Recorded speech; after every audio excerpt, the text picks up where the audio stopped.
Hello and welcome, heroes, to the Crit Academy. I am your host, Justin. And I'm your guest, John. And I'm your other guest, Ian. Ian's running a little bit late. He'll be here inside of 10-15 minutes, but we're already held up so we're going to go ahead and get started. This podcast was created to provide you, our heroes, with new and reusable material for both players and DMs. We hope to inspire you with creative content that you can bring with you on your next adventure. Our show may not be suitable for children, but neither are our D&D games. We want to... I put those quick points in the wrong spot. We want to thank you for joining us today here at the Crit Academy Studios, where everything's made up and your rolls don't matter. Yep, that's right. Your rolls are like a lich without a phylactery. I'm getting better at tying those in with the story. Have you noticed? Or with the topic? Yeah, but actually, fun fact, there are a few liches that do not have phylacteries. Ooh, I did not know that. That's a thing? Yep, that is a thing. Wouldn't they just be regular undead mages then? No, it is for... Here, let me check my notes again. That's okay. I want to make sure I'm using the right name because there's a lot of... we can edit so that it looks like you have a nice fluid answer response. I just want to make sure I wasn't mixing it up. Yeah. Yes, the Baylorn, these are liches of elves. They don't commonly have a phylactery. They can and sometimes do, but they do not require it. Oh, that is baller. See, I didn't know that. So before we get into our show today, I got a few quick points I want to touch on. First of all, I want to let you know that this episode is brought to you by our very generous Patreon donors. If it wasn't for you guys really keep the show going, so I want to personally say thank you. Every month you guys support our show, and it really means a lot to us. If you don't know what Patreon is a tool for supporters to be able to support their favorite artist or content creator via a tiered reward system. So you can start as little as $1, and ours goes all the way up to $10 a month, and you get different levels of rewards, including watching our show live, getting access to show notes ahead of time. Actually, as of recently, we achieved a new... our first goal that we actually sent, and now every month all the Patreons are getting specially custom-made creature tokens from us. So we're super excited by that. We just released our goblin ones, which I think turned out really good. Sam says he's a Patreon supporter and he has no regrets. I'm really glad. So definitely check that out. We actually are getting close to our next goal. We're about $50 away. And our next goal, in addition to the tokens, we are going to start releasing professionally written one-page adventures. So I'm really excited for that. In addition to that, being a patron gets you access to our awesome Discord community, as well as I lost my train of thought. Also, being just joining for $1 gets you access to our Discord community, where everyone kind of chit chats and has discussions whatever topic they want. I always pose questions with images and trying to help inspire people, because that's how I roll. But there's one piece of information that's new, and I really want to share this with everyone. We have a show editor and producer now. Camden Sonic Stacy. I gave him a nickname because he contacted us a few weeks ago, I think, and wanted to share his professional skills with us, because apparently I think that's his way of saying your editing sucks and I can do better. I would love to help you. So that's pretty awesome. So I'm pretty stoked about that. He just edited. The reason I call him Sonic is because I gave him the access to episode 71, and within a day he had it done and edited. And that blows me away because it takes me like 5 days to do that. So I was super impressed. So I'm super stoked about that. So I want to thank you, Camden, and welcome you to the Crit Academy Studios team. We really are looking forward to working with you. So now that we've got the housekeeping taken care of, our episode today is got a lot of great stuff for you. We have a very interesting question from listener Lath Taylor, which I think is an awesome name. You heard the special voice of Johm Gemstone earlier, host of the Teachings of an Archmage podcast. Archmage or Archmage? Archmage. Teachings of an Archmage Podcast. And then, of course, we have our Unearthed Tips and Tricks segment where we deliver new and reusable material for both players and DMs. But before all that, we have In the Realm, where we talk about a little bit what's going on in our lives. Johm, what's going on in your realm? It's been a little crazy lately. Started out good, had a weird middle, and then a pretty good ending. So week started out good. I started listening to EO Fire that you recommended to me, Justin. I love Entrepreneur on Fire. I love it. JD is just hilarious to listen to. I agree. What do you like about it? I just like how he interviews a lot of the different people, and he does it every day, and he does it very effectively, and it's very well managed. Yes, I would agree. It is impressive, and it is a dream for all podcasters to be at that level. Oh, for sure. And then in the middle of the week, I burnt my foot while welding. Yep. Are you okay? Yep, burnt right through the boot. It's just funny now. Ow. That's was like a spark came flying off, or did you drop something on your foot? I was welding something, and I have to weld like an even weld, and it has to go around. So as I turned it, I was a little slow, and it caused too much of a buildup.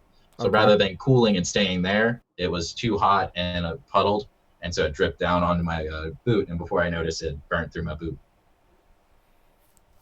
Wow, that sounds terrifying. But it's okay, because at the end of the week, it turns out my girlfriend will be moving into the same town as me, so she'll be living at an apartment across town. So it's been a pretty good week for the most part, just that one burn. Well, I'm glad that you're okay. You're not like waddling, are you? What's the definition of waddle? Like a penguin when you walk? I don't know. I guess I kind of walk like that all the time, so even if I hurt my foot, you wouldn't be able to tell. I walk with a swagger, even when I'm injured. Swagger. Okay. We'll see if anyone with literature can guess that word. I think older people would get swagger. I got swag. Anything else? No. What's been going on in your realm, Justin? Oh man, it's so awesome when you already know the responses. I don't even have to push it. Actually, I've got a lot to talk about. I'm gonna try to keep it small, but I'm gonna cover both Ian and myself. As of this recording, we have been to Shudokan. We ran a panel there, and in fact, you and Gabe both actually showed up, which was awesome. And it went awesome. At least from my perspective, I think we had a blast. It was a lot of fun, and I was super impressed that we nearly filled a 160 person room for our show, so that was really exciting. Ian and Brandon both dressed up. Ian looked like a traditional barbarian. He had all the face paint and the war paint and the giant hammer and all that stuff. And Brandon was a dragonborn, so he had like this big dragon head thing going on. And when he moved his mouth, it moved too. It was pretty cool. Ian had real commitment, and Brandon's, I was just so happy because that was just so cool that the mouth moved with his. Yeah, it was a lot of fun, and it really was exciting for us because first I was a nervous wreck the whole time. Like up until the show started, I was like, oh my god, I hope it doesn't suck. I hope it doesn't suck. I hope it doesn't suck. And I felt like I was gonna throw up. I couldn't eat, and I was nervous as shit. And then I got there and I saw the line. Aside from main events, that was one of the biggest lines I saw in a panel room. So I was really in shock. I have recorded that. We are going to put it together so that our people can listen to the audio. It probably would get cut and edited a little bit, but it's really exciting. The other thing, I was invited to a show to do a live stream with Salt and Sassy on Twitch. You can find them at twitch.tv/Salt and Sassy. We are running Claws of Madness, and we are having a freaking blast. It's absolutely hilarious. Never before in all my time playing have I seen a bard seduce a gnoll. So that was just exciting as hell. Sam says he's good and he's keen on listening to the show, preferably uncut. I can probably make that happen. for the patrons. I can just release it as is, and then I can edit the audio for it, Sam. But yeah, so that happened, and it's really hilarious because myself, I'm a wizard, of course, because that's how I roll most of the time. And then the bard, every time she does something to seduce, I'd use prestidigitation to like make her hair wiggle in the blow in a breeze, or kind of that effect, or when she smiles, a twinkle in her eye or a twinkle on her teeth. The saxophone. So it's a lot of fun. I really have been keeping busy with that, and I've been having a blast. We just got off of the holiday where we missed a week plus ShooterCon, so we're coming back to recording for the first time in a few weeks, so that's also exciting. And Ian is still not here. But yeah, that's what's going on in our realm. I'm sorry that's pretty long-winded, people, but there's been a lot going on with all the time off, so we've been really having a blast. Oh, the other thing I want to work on, or let you know, we're working on, we've talked about it on the show before, working on an adventure, kind of an underwater adventure. Still don't have a name for it, but I'm about 8 pages in, and it is starting to really round out. I've brought editors or writers from Game Master Stash on board, and they're writing all my NPCs. If you have not visited Game Master Stash and seen the quality NPCs that they put together, they're phenomenal, so I'm super stoked for that. So hopefully that'll be out in the next month or so. I'm hoping. If I could make a suggestion for that. Oh, have at it. Have you read it? Underwater adventure. I read a bit of it. I don't think I read it recently. Your mic is really low. Are you too far away? You gotta just project. You're fine. I gotta project. Yeah. It's from the chest, right?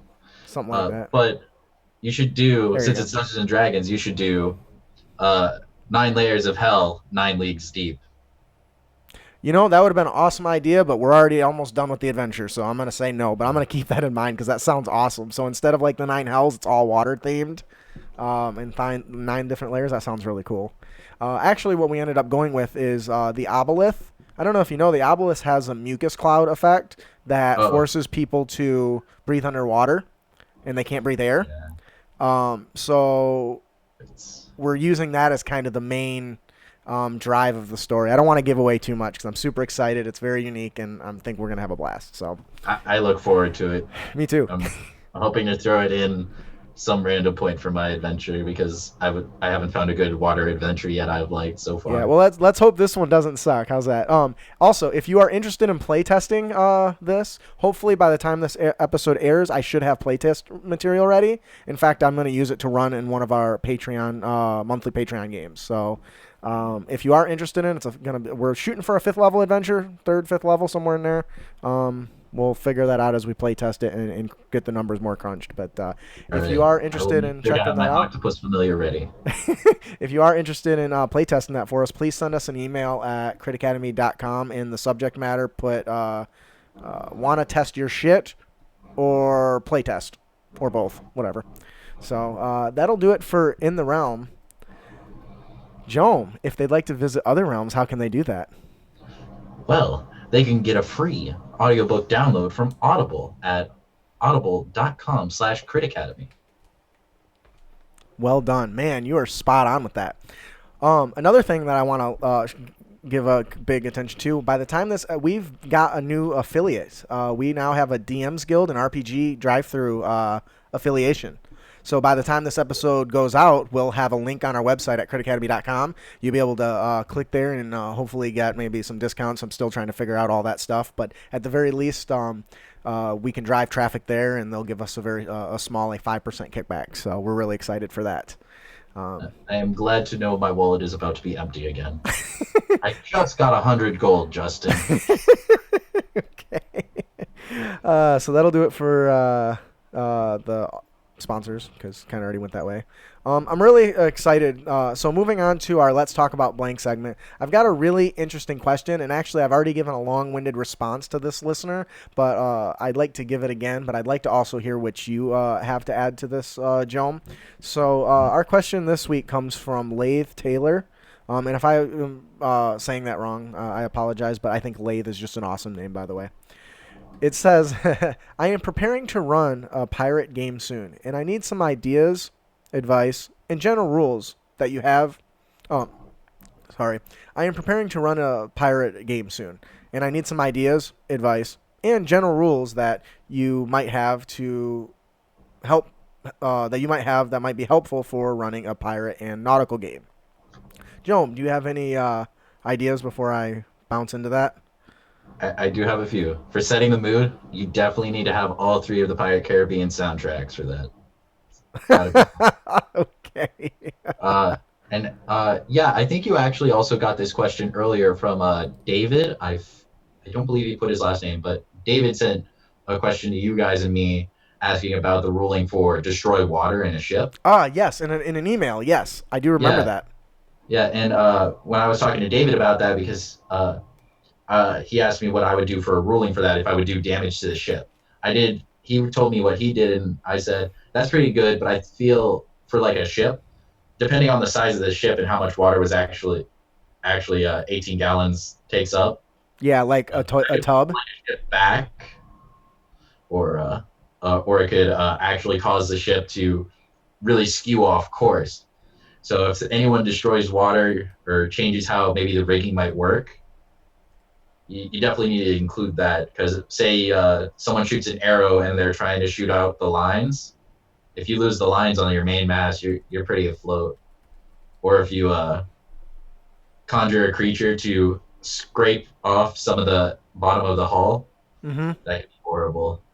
So be prepared for stuff to go awry quickly because there's a Mm-hmm. lot on a ship that can go awry. So besides that, I don't think I have too much else. So actually, Sam has a interesting response. He says, "I think a zoomed out minigame of ship's battle or interaction with the environment, give players kind of different roles for each ship, and maybe make a character sheet to kind of interact with the other ships. That's very interesting. I've seen people play like Battleship in the middle of a D&D session, using that sort of kind of play. So." That's actually sounds. I've never done that personally, but that sounds really interesting, and I'd love to try it. Especially if you kind of can change it up. Anytime you can change up the gameplay a little bit and add a little bit of variation from the norm, it can really add interesting opportunities. I would like to apologize to our patrons. Apparently, there is like a double effect on your voice, Joan. Is there? Well, yeah, you sound fine to me, and it doesn't seem to have any variation in my recording. So it must be something streaming to the YouTube, something in the stream. So I will take note of that, and I will make sure to write that down later and see if I can figure out what's going on there. Okay. Thank you for bringing that to our attention. He does say that you're not under. They can still understand you though. So, um, Well, okay. Okay. So Sam says if you create like a character sheet, you can give the sheet the ship kind of its own abilities and speeds and stuff. Now, in one of our episodes, we talked briefly about an air combat that I ran once with. They were fighting a giant beholder, and I gave the ship very much those special abilities. Hi, buddy. I'm glad you made it. Yeah, sorry about that. It's okay. Accidents happen, man. I still love you. Yep. I want you to know that. Yep. Mwah. Um, and I gave several examples of the use of different features that the players had that they could get advantages and control certain features like cannons and stuff like that. But so I actually gave quite a few ideas to Lathe here, and I kind of want to talk some of them. First of all, if you're going for a pirate theme, the DMG actually has a lot of options for muskets and cannons. That would be the first thing that I would add, because when I think pirate, I think stab them and shoot them. That's me personally. Nothing says you have to do that, but that's the first thing I would do to give it that very much that pirate theme. Now, Sam already mentioned about ship versus ship. I think that's awesome. Having one person using perception checks and their intelligence checks to aim cannons and try to hit. Now I play Theater of the Mind, so for me it would be more of a I would give them a target AC, because in the DMG there is target ACs and stuff for boats. So I would use those, and I would let them kind of use perception and stuff to do for attack rolls as opposed to like skills, or as opposed to like their physical traits. Additionally, I think that the searching for treasure is what makes pirate being pirate interesting. Whether you're going on a long exploration into this jungle to find a buried treasure, which is it's a pretty common trope, but how everyone knows that trope, but how many people have actually done that? Have actually gone just looking, following clues to find a dungeon or a buried treasure? Have you ever played an adventure like that? I have not, unfortunately, even though I've always wanted to. Yeah. And let's face it, who does not like a pirate adventure? Yeah, and that's kind of what I was telling him, because we know that trope, but I've never personally done one. Which is kind of weird when you really think about it. Right. I mean, I played pirate-like characters before, as you may recall, even with you. Yeah, and this is a good opportunity for like puzzles, to do puzzles and exploration, which it doesn't have to be combat to have an adventure that could be very pirate themed. I mean, you could do combat with like monsters and stuff, or maybe because you're going for this treasure, maybe other people are going for the treasure at the same time, and now you've got this kind of race to get there first. Maybe it leads to stabbing and shooting, or maybe it's just like, we got here first, haha, or maybe we make a deal. You find out that this other crew has part of this key that opens this door that leads into the dungeon to find the treasure, and you have to work together, So there's a lot of opportunities that I think come from that being like a very pirate theme. And of course, the biggest thing about pirates is people backstabbing. There has to be backstabbers. There has to be some sort of betraying going on if in a pirate thing. At least that's my opinion. What do you think about that, Johm? I definitely agree with the betraying part. Like, there should be at least one or two mutinies during that at some point. And also, I think it'd be funny, especially if you do include like a treasure map. Pirates aren't going to have just a treasure map you read and you follow directly. There's traps along that route, and only people might understand it barely. So maybe like a really in-depth way of coding the map, and maybe make it, instead of finding the real chest, they find a mimic chest and it eats them. Oh no! Like maybe inside the mimic chest is like another clue. Like maybe it's like third tooth is missing, or fang is missing, or something that represents like a secret door or some a lever or something. It represents the mountains off to the east. Oh, see, that's really good. I like that. Sam makes a really good point. If you're gonna do the ship battles, I think it was. Yeah, it was Sam. So often stuff like, was it Sam? Yeah. Often battles like that tend to take a really long time and drawn out. Make sure you try to keep it short and sweet, and very much Pirates of the Caribbean style, where it's fast-paced, action-packed. Otherwise, it'll get not as interesting. I mean, yeah, because you can, like you're saying, just have cannons fire at each other. You can roll attack rolls for that. You can actually just do some opposed checks. Mm-hmm. Or you can just board each other's ship. Yes. And actually, I think kind of coming back to skill checks, there's other things that you can do on a pirate ship that happens all the time. Oh yeah. That doesn't get focused on, like diseases. What happens when you're out in the middle of nowhere? You're 10 days away from any land that's on your map, and somebody gets struck with some sort of disease, and it slowly is spreading. How do the players deal with that?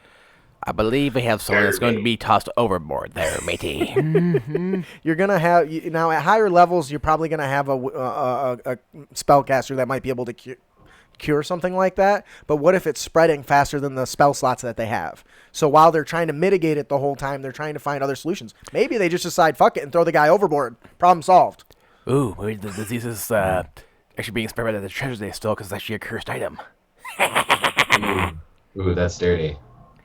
Sam says on the podcast, the audience will have no context. It's a good thing you can edit. Yes, we can. You missed the part where we talked about our new editor. It was really exciting for me, at least, because I don't got to do it, which means I can spend more time making better quality material. So. Yeah, one of two things happened. I don't know which. I either slept through my alarm or it didn't go off. Don't you hate it when it doesn't go off when you want it to? Well, I remember I set it for 5:45, so I had enough time. So I would, in theory, have enough time to wake up and make breakfast, dinner. I don't know. I'm on my shift anymore. The other thing I wanted to talk about is other events that happen at sea that aren't related necessarily to like being attacked by pirates. In our adventure that we're writing, which I didn't mean to plug that, but that kind of goes with the water theme.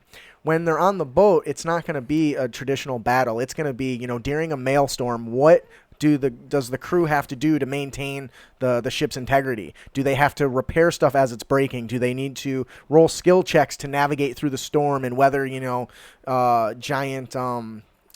columns that are sticking out of the water, or avoid whirlwinds, or avoid reefs. You need to capture the snapping line that runs to one of the fucking masts.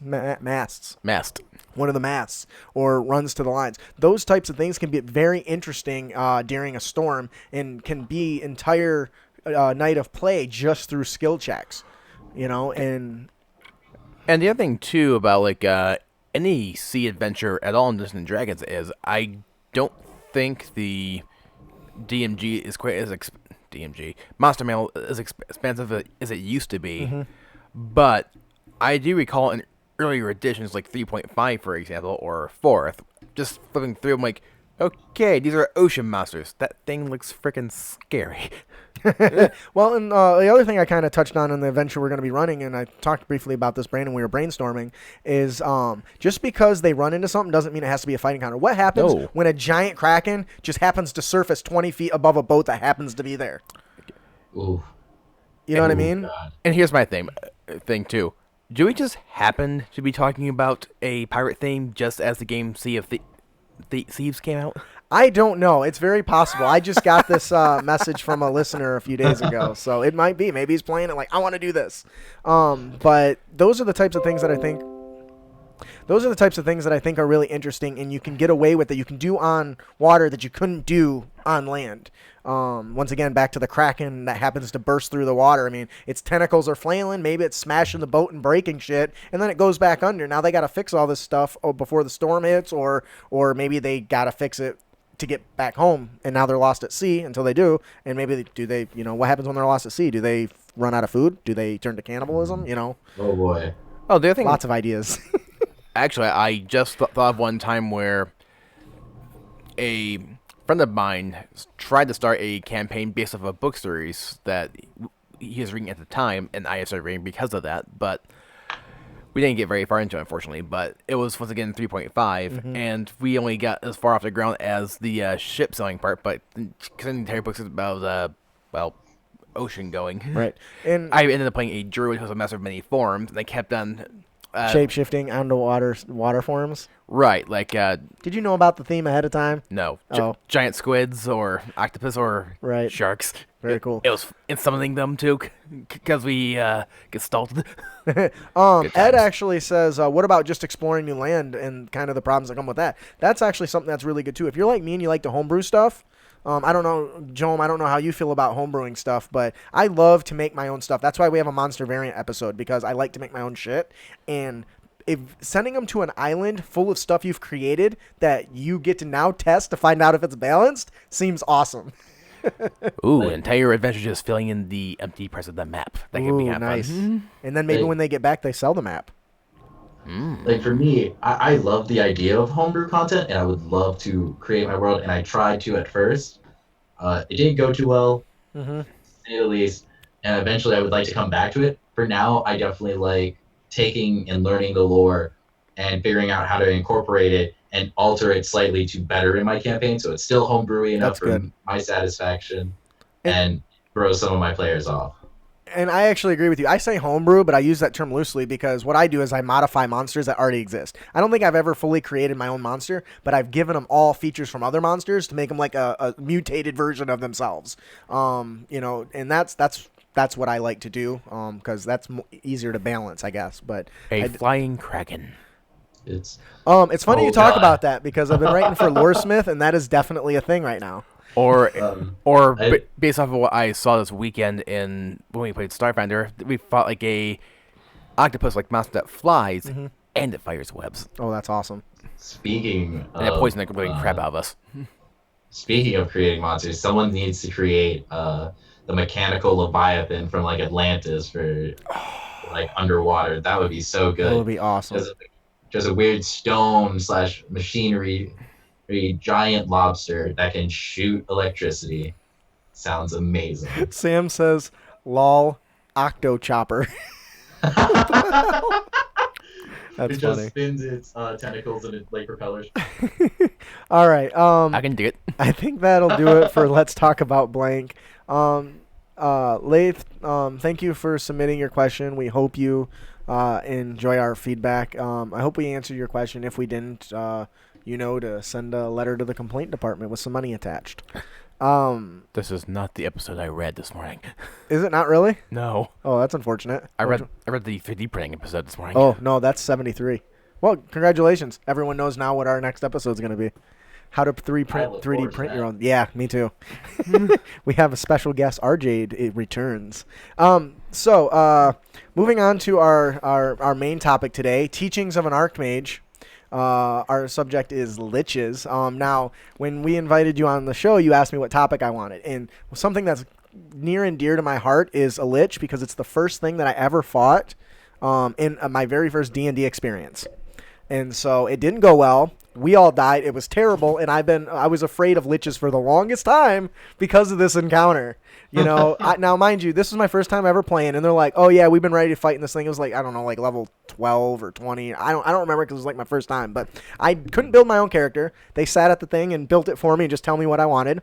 And they're like, they had all these plans. This is what we got to do. This is how it's gonna go, and it got fucked up. It didn't go well. So ever since then, I've been very cautious of them, and I've been very interested in them. Now, as I've talked to you before, Johm, I love lore, but I don't like to sit and read it. I'd much rather listen to somebody else tell me about it, which is why I absolutely love your podcast. Johm, your podcast, you have a Facebook page, right? At Archmage Johm, right?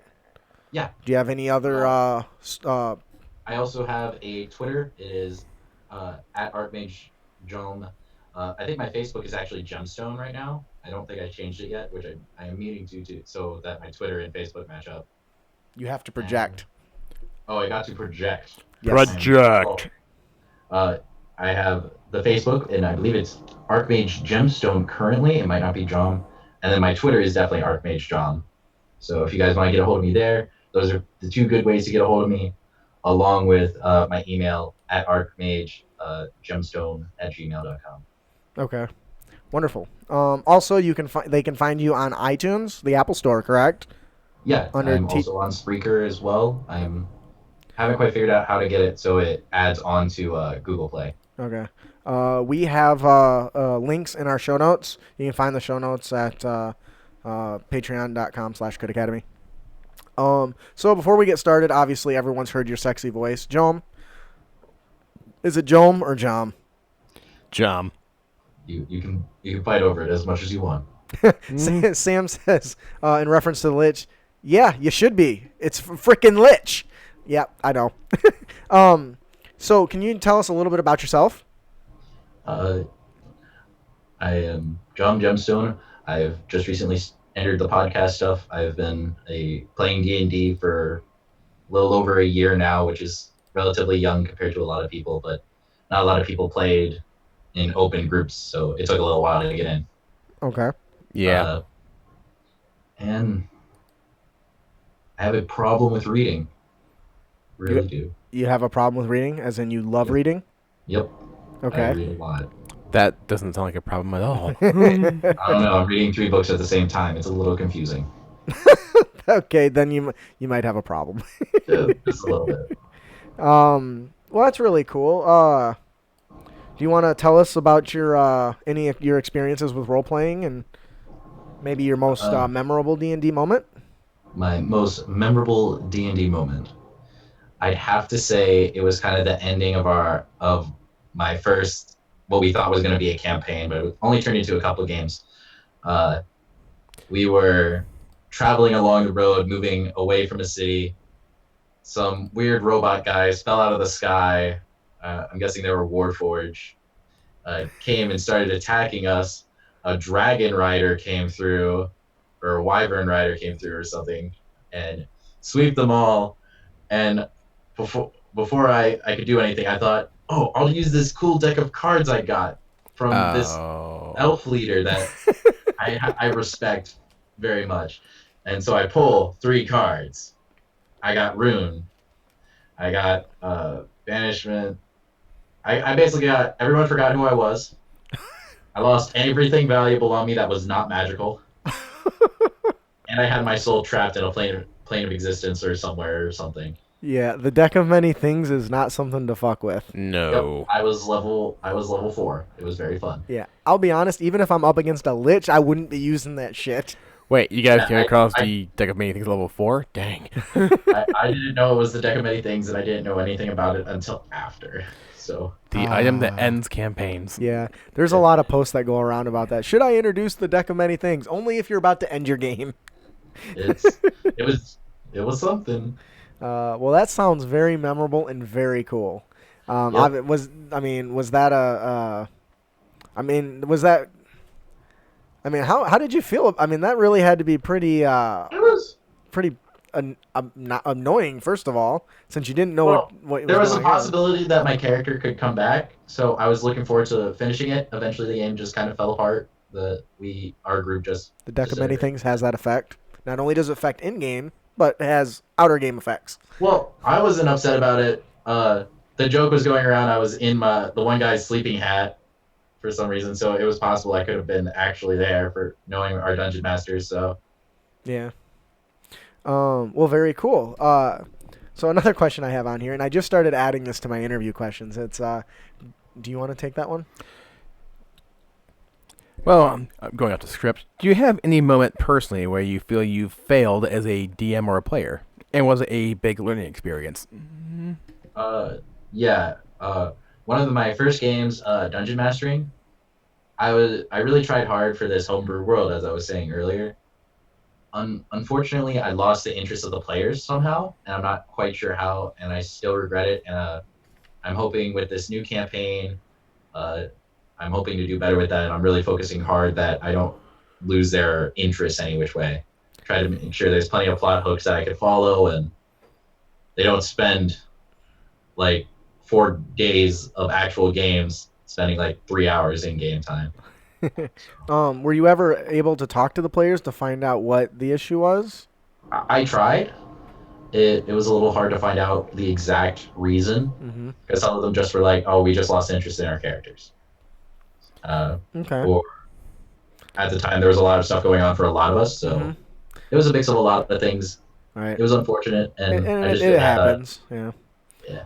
It is I just unfortunate that they didn't give you more information as to why, because that's really the only way we can improve, right? Mm-hmm. You know, we It's can't okay. improve if people don't tell us. So. I've gotten a few answers from them. One of my buddies who was in that campaign is playing with me again, and he is a player in my new campaign. Wonderful. And he's letting me know whenever there's something he disagrees with, and he's really trying to make sure I know what he doesn't like, he likes, and Right. stuff like that. Well, that's good because that helps you. Now you can't always bend to the will of the player, but Yes. being aware of what it is they like and what they don't like definitely helps. Especially when I just stole all their gold. Oh, jeez. I rolled high enough. It was fair. I love stuff like that. Now, do you roll in the open? Do you roll in the open or do you use a screen? I only use a screen because I have a lot of notes, and then so I take up a little bit of room. So it's kind of hard to lean over the table to roll out in the open. Yeah. So. Sam actually says, sometimes the DM is not at fault. Remember, the DM only sets the scene, and the players are the ones who make it real. And I agree 100%. And you mentioned that they lost interest in their characters. That's on them. I truly believe, and I don't remember where I got this from, but I believe that the player is responsible for their own orgasm. So for their characters to come to life, that is their responsibility. They got to slap it, touch it, fill themselves up, whatever they got to do. That's just as much that's more their responsibility than yours once you've set the scene. Now, being able to lead the players and guide them in a story is the DM's responsibility. But when they aren't involved in their own characters, either A, they made a crappy character that wasn't interesting to begin with, or they didn't flesh them out enough to make them fun and enjoyable. So, all right. And sometimes some elements just don't fit together. Oh, yeah, that's another one. Sometimes play styles just don't mesh. I've got friends who absolutely love rules lawyering, and they love every single rule. If I'm not mistaken, you're one of those people, Ian, right? You prefer like the grid and the tactical combat, and everything has to be very precise. Combat is what I love. And sometimes that doesn't mesh well when you've got a group that doesn't want to do that sort of thing. So, anyways, so now, Like, shoot, I remember I had some conversations with some people, whether like that. What there was a group I got into I was in a group a few times where we got into a huge debate with one of the players where they even went as far as to say, "Do not tell me what your character's HP is. That is metagaming." That's a little much. Yeah, and I mean, you know how I feel about that. I like to track that stuff generally, but well, it's not metagaming. It's part of it. and I even had one player and say one time, "Well, don't tell me what your HP is because that takes me out of the experience." Well, that's all it takes. That's just rolling dice. Right. So, Johm, now the reason we are here, now that we've talked forever, what can you tell us about Teachings of an Archmage? Teachings of an Archmage is a podcast that I felt there wasn't many podcasts talking a lot about the lore and stuff. Mm-hmm. And I listened to a lot of, like, I listened to you guys, and I was listening to Gabe and Jeff on Interparty Conflict. Love those guys. And, they were talking a little bit, and occasionally you guys would drop some information on lore that you guys knew, or you guys would ask a question about it between yourselves, and you would answer it to your guys' best. And I was like, I know there's a lot of YouTubers who do that, but when I looked through my podcast list to try to find more on it, I actually couldn't find that many people. So I thought maybe I like researching. I could probably definitely research everything and release it within a timely fashion. I did not realize that the best I could manage is currently one episode a month right now, but That happens. I definitely. Well, I imagine there's a lot of research that goes into understanding this because you're pulling from many sources, right? Oh yeah, I like for the Liches that we are going to be talking about today. I think I went through 10 different websites, 3 different YouTube channels, and I had to pull up a lot of PDFs of some of the older books from older editions. That I would never do, which is why, first of all, my knowledge is kind of skimpy at best because if it's in the so for those of you who can't see, Ian just held up his finger about 2 centimeters or 3 centimeters apart, suggesting that his knowledge is minimal. Who's else talking about my knowledge? Oh, you're talking about my knowledge? Okay, so I'm not super great at lore because I don't read a lot of like the D&D books, or if it's not in the monster manual, I don't probably know it. If it's in the monster manual, I probably only know about 10% of it. Even though I read that stuff, it doesn't always stick.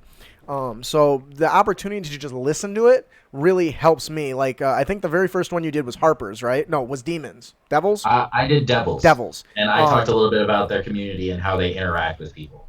I must be mixing. Oh, you did have a Harper's episode though, right? Yes, that was the next episode. The Devils, you went through this whole like description of all these different details that I didn't realize that Devils had like this entire hierarchy of like command and stuff. I just thought there's big bads and low, and they kind of just all work in between, you know. And the fun part is, depending on the edition, there's devils, there's demons, and then there's daemons. I definitely loved my first episode because I had so much time preparing for it, and I definitely went overboard. So now that I'm on the month-to-month basis, I wish I could still pull that information almost. I'm hoping when I lose a couple of hours here from work soon, I can pick up more information and do a little bit more in-depth like that. Went overboard like a pirate?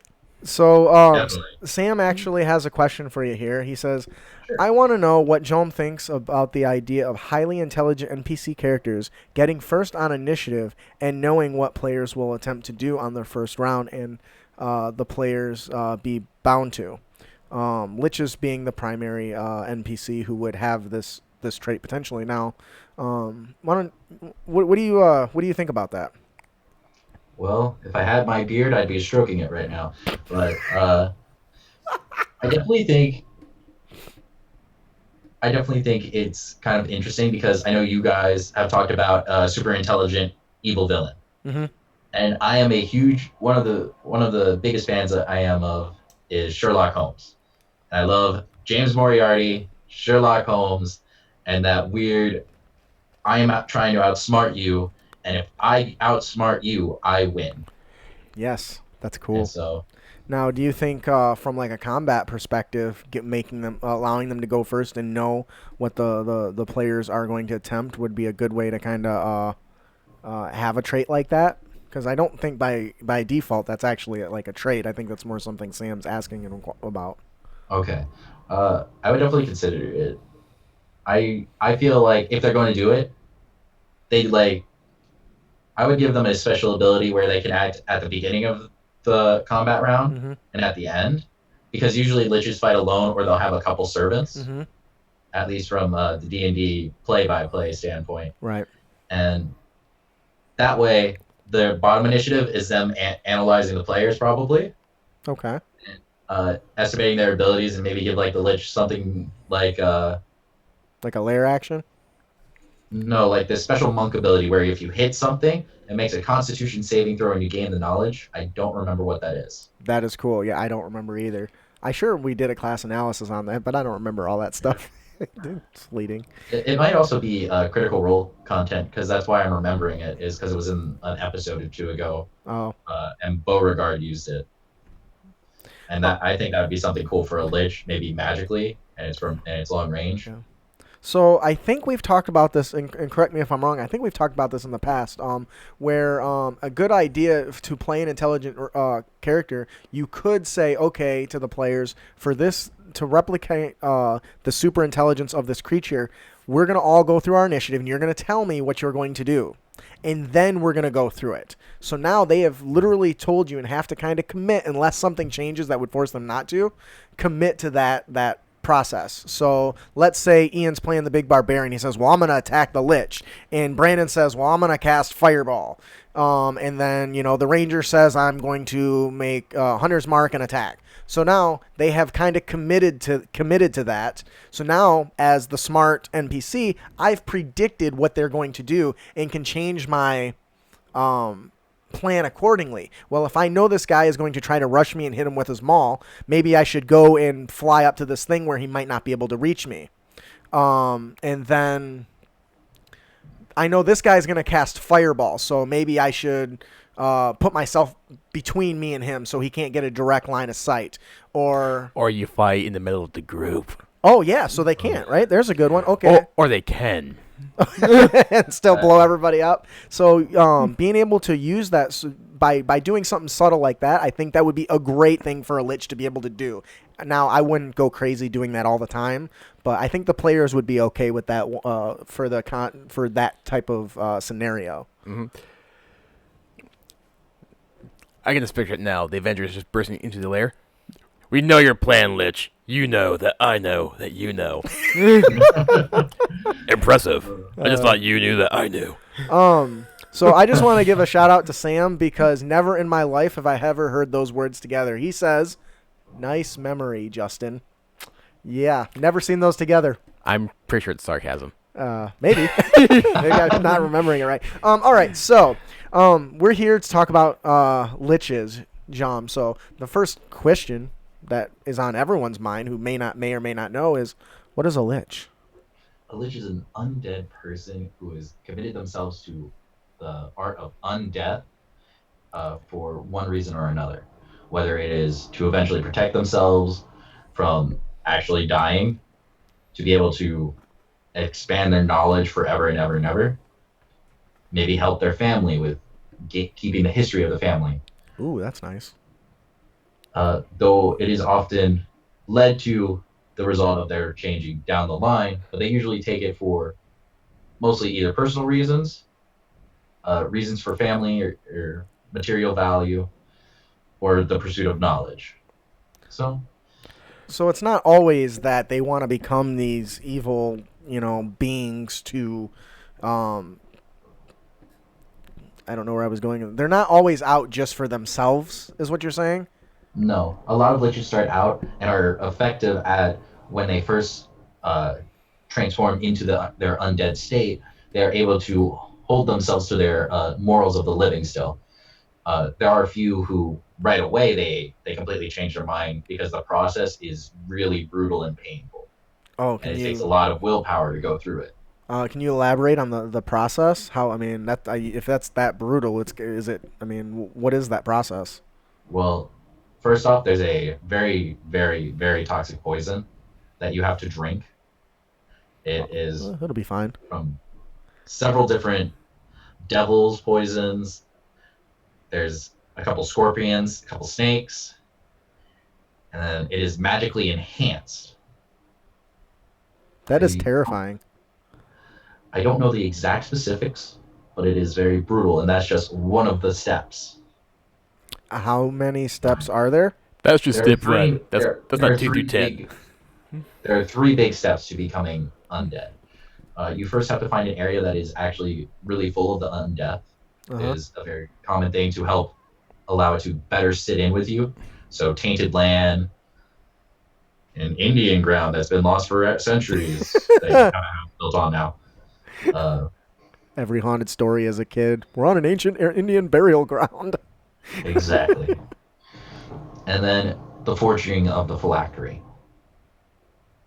So Okay, what is a phylactery? a phylactery can be anything almost. It can be a wand. It can be a personal amulet. It can be a gemstone. It is very I see common. what you did there. But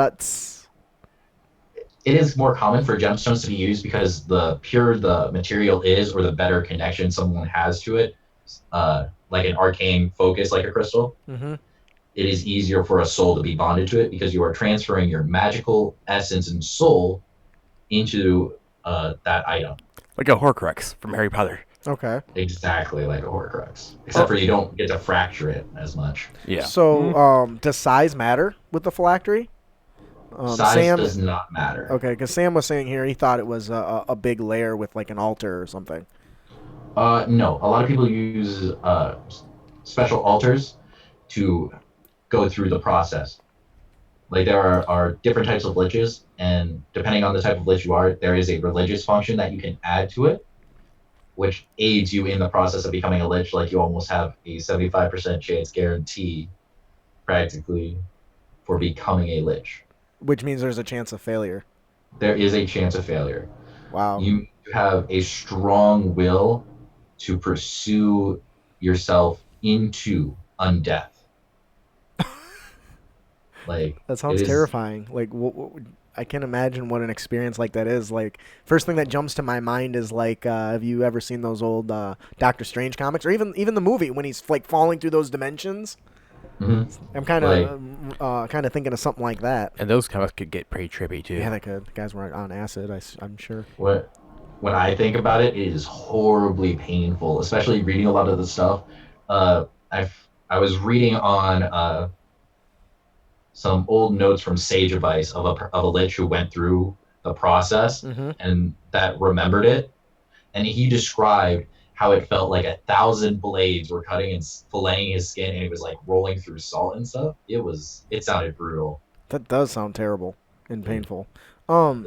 So they got this 3-step process. They've got to ingest these terrible poisons, which I assume nearly kill them.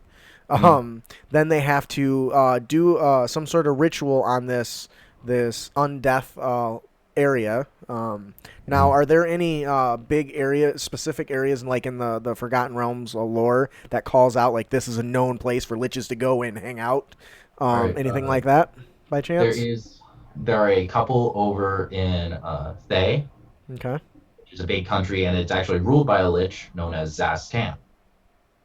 There's That's also over in the city of Sales. I forget its name because it's Luskin, and then it's another L, very similar. Okay. And they bury their dead now, but it's full of ghouls and undead, and Arklum Greeth used that for his process along with his wife's. So there's this basically a tourist location for those who want to become liches. Yep. Wow. Anyone that knows like wherever undead seem to gather naturally, a lot of can be a common place for liches to use as basically a breeding ground, where they'll take their special potion that takes them forever to craft and is super expensive. Their really expensive phylactery that they have forged. They recite their rites there. You mentioned the steps now, and correct me if I'm mistaken. Isn't there sacrifices that need to take place as well as in the creating of the phylactery? Sacrifices are used for the transfer of the soul. Into the phylactery, right? It's not Yeah, to transfer your soul into the phylactery, it is a lot easier when you kill a lot of people or a lot of people donate themselves to the cause. Okay. Uh, Not everyone uses it for when they become a lich because it's not entirely necessary. The more you do it, though, the more sacrifices you have, the easier it becomes. The easier of the transference because it's less painful. Huh. If it can get less painful, I guess. I know we were coming up earlier with like reasons why people may become a lich, and you also mentioned that some people may have had pure reasons weren't necessarily evil. Like I briefly in my head pictured a mage of some kind essentially turning himself into lich to become a living archive of information. Well, that's a good one. And I think he mentioned the knowledge thing. Yeah. Yes. Say Actually, Yep. one of my favorite liches is, and that is actually mentioned in a couple of books, is the Shrinshi. Over in Cormanther, before it became Myth Draenor, she was in charge of all information and lore about the big elven families of the city.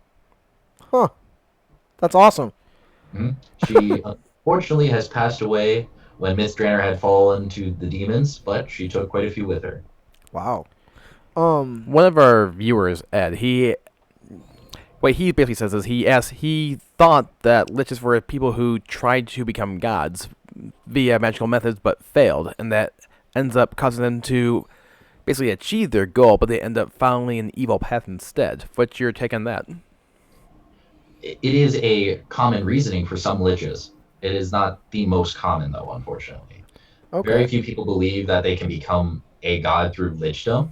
They definitely use it as a step to become closer to a god, and then they'll ascend from lichdom to godhood if they can. Okay.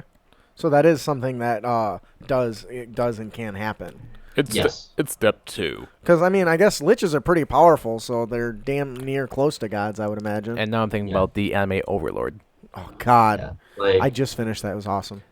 For example, Vecna, the reason why he pursued lichdom was to increase his knowledge. After he increased his knowledge, he's like, I can even increase my knowledge further by becoming a god and taking over the domains of knowledge and death.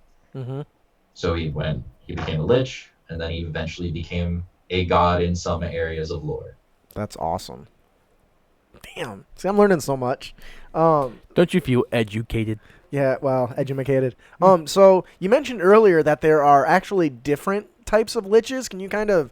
the only two I can think of is like a lich and like a Draco-lich, but what can you kind of enhance? So for all you tentacle-loving people, such as Ian with his flying squids, there is the Elune. The Elune is a lich that is formed from an illithid. Very few illithids are actually arcane users, and so it's actually a lot harder to find a loon. Huh. But loons are occasionally spread out here and there, and they assist with the elder brain if they are allied with an elder brain, or they're usually outcast because sometimes it's found arcane with illithids is not highly approved. It all depends on which group of illithids you find. Most of them are psionic. Psionic, yeah. Okay. Psionic. Yeah, so I guess that because there's a difference there between psionics and magic, right? I mean, they're not. Oh yeah. The arcane magic aren't the same. And some editions definitely delve into that hardcore. Yeah. Have anyone watched the Sorcerer's Apprentice movie? Oh yes, I love that movie. Psionics and magic. The best way I can compare it is magic is where you tap an extra force to get it, whereas psionics is you analyze everything with your brain and you make it happen. That's awesome. So what other types of liches are there, if any? Oh, there is the Arc Lich, which is one of my personal favorite because there's quite a few of those actually, and a lot of these are actually considered to be friendly. These are very powerful liches, like Lady Atheline.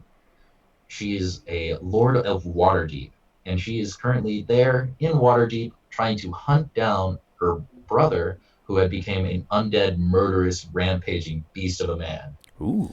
That sounds like an awesome stumble across opportunity. That sounds cool. And so she is currently hiring people to go in, and she is trying to be the deterrent so that Waterdeep doesn't have another re-emergence of undead from Undermountain. Wow.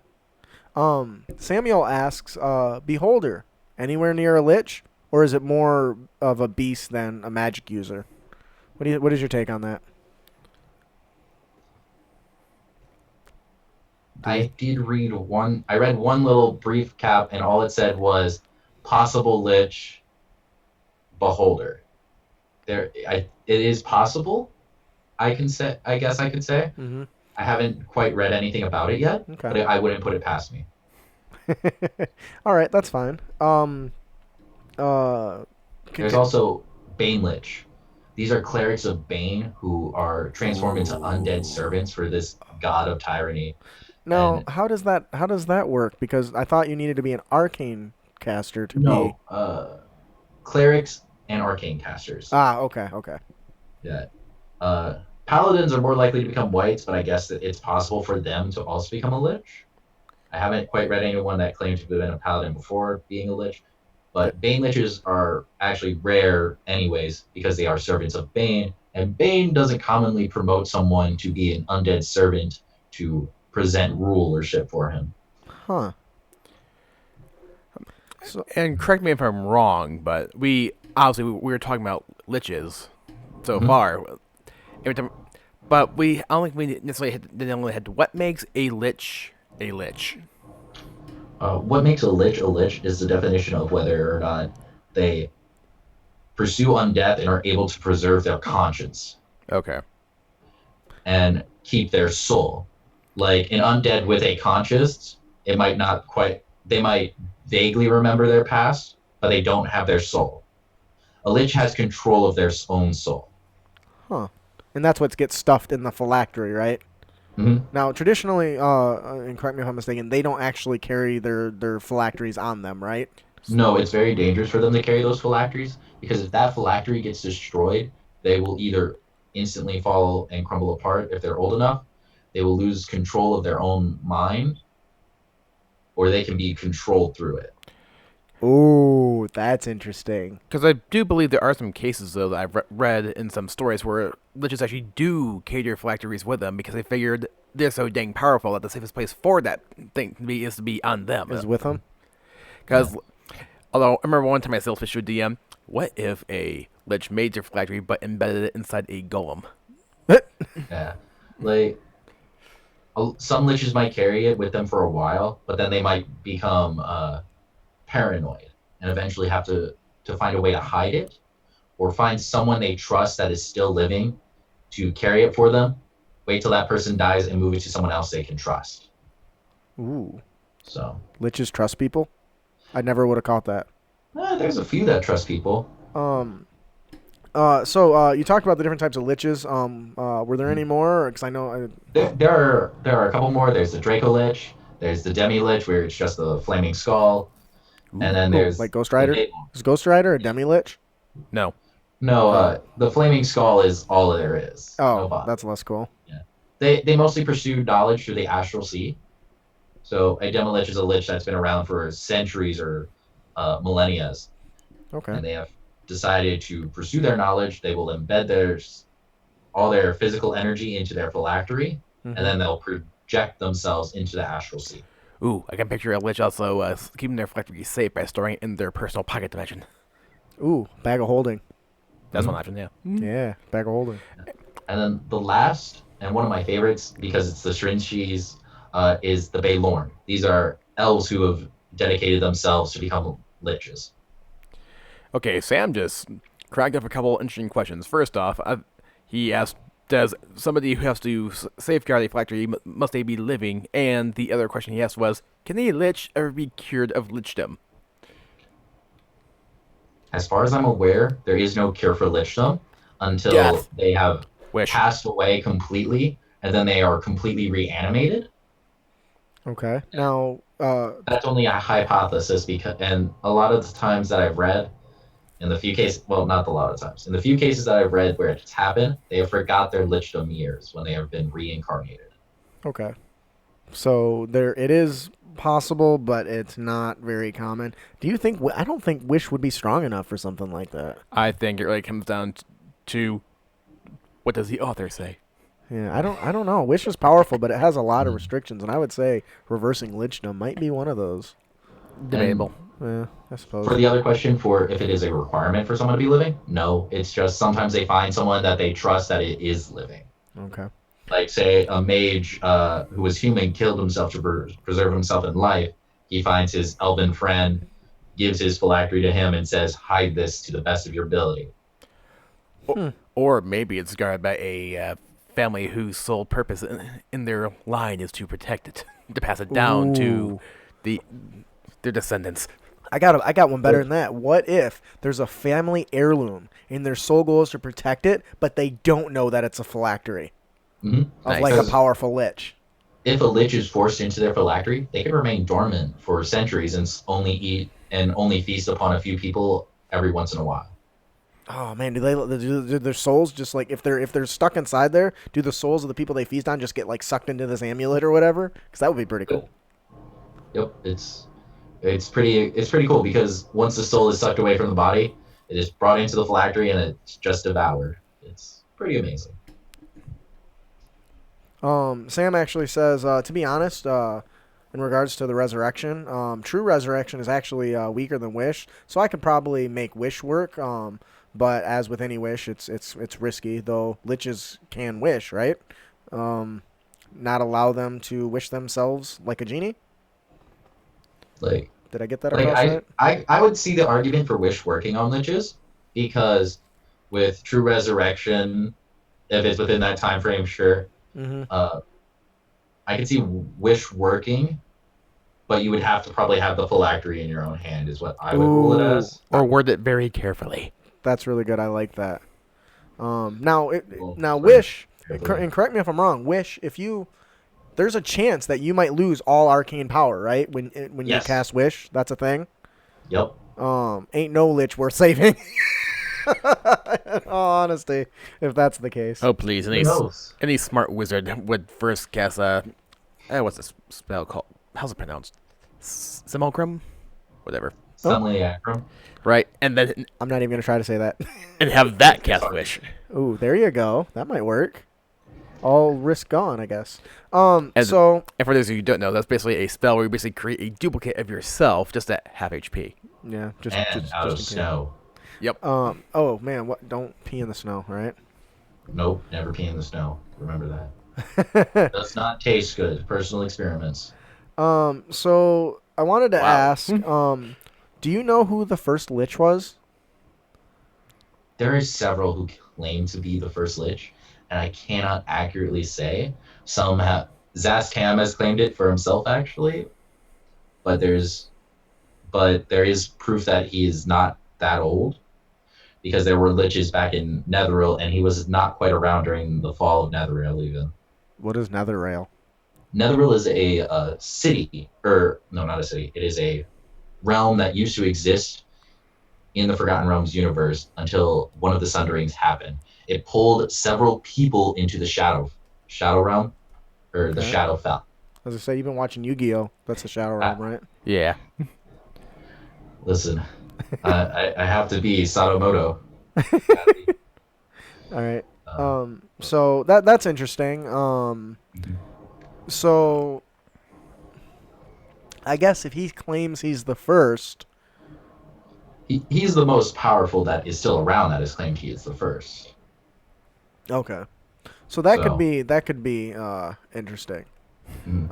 All right. We have- There have been cities found, some of the floating cities, there have been found books, and there are books over in Candlekeep that have claimed other liches to have been the first.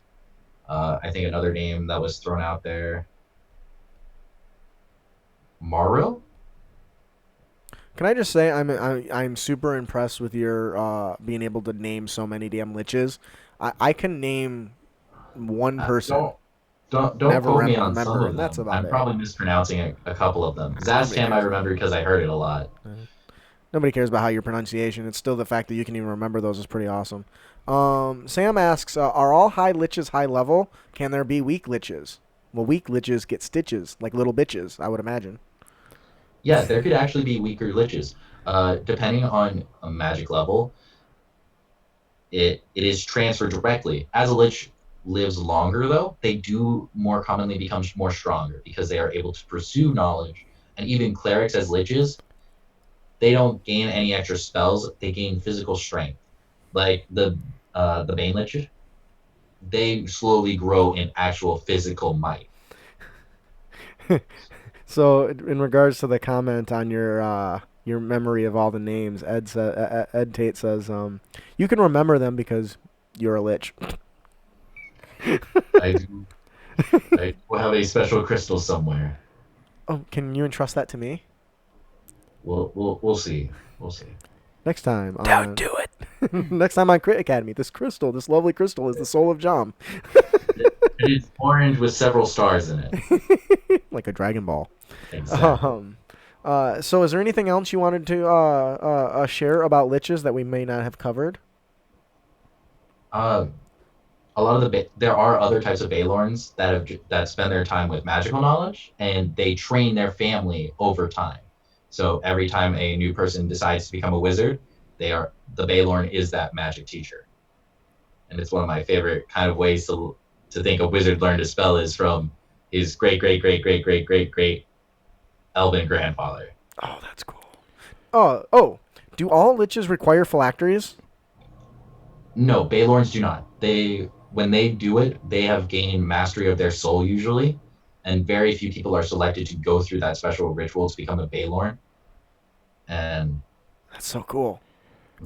and God, these are one of the few liches that decay with grace, which is kind of cool, keeping that elven trait of longevity. I didn't realize anybody could decay with grace. Like They will keep intact skin for almost a full millennia. damn. Yeah, it just becomes really transparent and looks like your grandmother has a light shining through her, but Oh, nasty. Like those, like I'm envisioning like a skeleton encased in like a clear jello. yep. With a little bit of much hair. like that. That's Yep. awesome. I think we had somebody ask earlier, can somebody become a lich against their will? Yes, actually. That potion I was talking about, Yeah. it is always a requirement, but even if someone says die and a lich is like lonely, he'll find a woman that's dead and she was a powerful spellcaster. He'll pour the potion in, complete the ritual himself. And if if her will and soul was strong enough to want to live still, she could come back. That would be terrible. So Yeah. basically, there's It's a grave robber. so basically Yeah. with liches, there's more than one kind. There's more than one way to become one. And Yeah, they're but all for powerful that- as hell. For that, though, you have to find someone. You have 1 week of them being dead to do it. Ah, okay. And that person has to be a spellcaster, and you have to know they might have a chance of having a will that would want to come back to that body. Okay. Man. So basically, you want to find a woman who was murdered very viciously that was a high-level spellcaster that might want to come back. Revenge. Get revenge, yeah. Yeah. Oh, man. That could be an entire, like, campaign main plot right there. Shh, don't give it away. It might be mine. Man, I have really enjoyed this. I have learned so much about liches, dude. That's awesome. And I feel like we only scratched the surface. Oh, we didn't give away a Goblin Stone item. How We're dare gonna have to. we? We're gonna have to implement that. I'm gonna do that right now. So, Camden, when you're editing this, move this back to the beginning. So, at the beginning of every episode, we like to give away. During every single episode, we like to. I forgot my line. So, at the beginning of every episode, we like to start off on a really high note by giving away wonderful fat loots. Compliments of Goblin Stone. Each episode, we will draw one lucky subscriber's name, and they will win the 5-star rated adventure, Banquet of the Damned, Compliments of Goblin Stone. Goblin Stone is a community project for D&D fans based out of the UK. They aim to be a place where you can team up with professionals to turn your ideas into high-quality products and give every fan a chance to get published. Be sure to head over to www.goblinstone.com, or you can check out our fellowship link on our website, www.critacademy.com. And I'm going to let Jom do it. fine. Jom, who Oh, is today's winner? I get to do it. Jom, who is today's winner? Today's winner is Dirt Guy 150. There's music for that. Hang on. When it comes crashing down and it hurts inside, you gotta take a stand. Congratulations. I re-downloaded that song on my iPod list. Tell him Critic Academy sent you. Chat. Something? What? See a chat bubble. For what? Zoom. This? Yeah. Okay. Oh, it's Johm talking. I did not know that was a thing. So if you don't know, I just figured out that there's like a special chat feature. So that's cool. I was being sneaky, Ian. I rolled a natural 20. Ian is so flat. It's all in the dance. So it's only fair. I tried to make I made your banishment go away. So congratulations, Dirt Guy 150. We hope you enjoy the adventure. If you do, please sure to head on over to Gemstone and leave them a review and let them know what you thought of the product. Now I think we're ready to move on from our main topic, unless there's anything else you wanted to add, Johm. no, I think that covers it pretty much for the Liches. Ed does point out that apparently tonight is WrestleMania, so you know. Oh snap! So before we move on to our fourth and final segment, our Honor Tips and Tricks, we have one more gift. Before we move on to our Honor Tips and Tricks segment, we have one more gift to give away. Compliments of Loresmith. Each episode, we will draw another lucky subscriber's name, and they will win the best-selling adventure, The Claws of Madness, Compliments of Loresmith. Loresmith is a small indie team of creative artists who remember exploring the realms together with friends, finding incredible places, and meeting colorful characters along the way. They set out to deliver an experience that sparks those lasting impressions that push them to create their first standalone adventure, The Claws of Madness.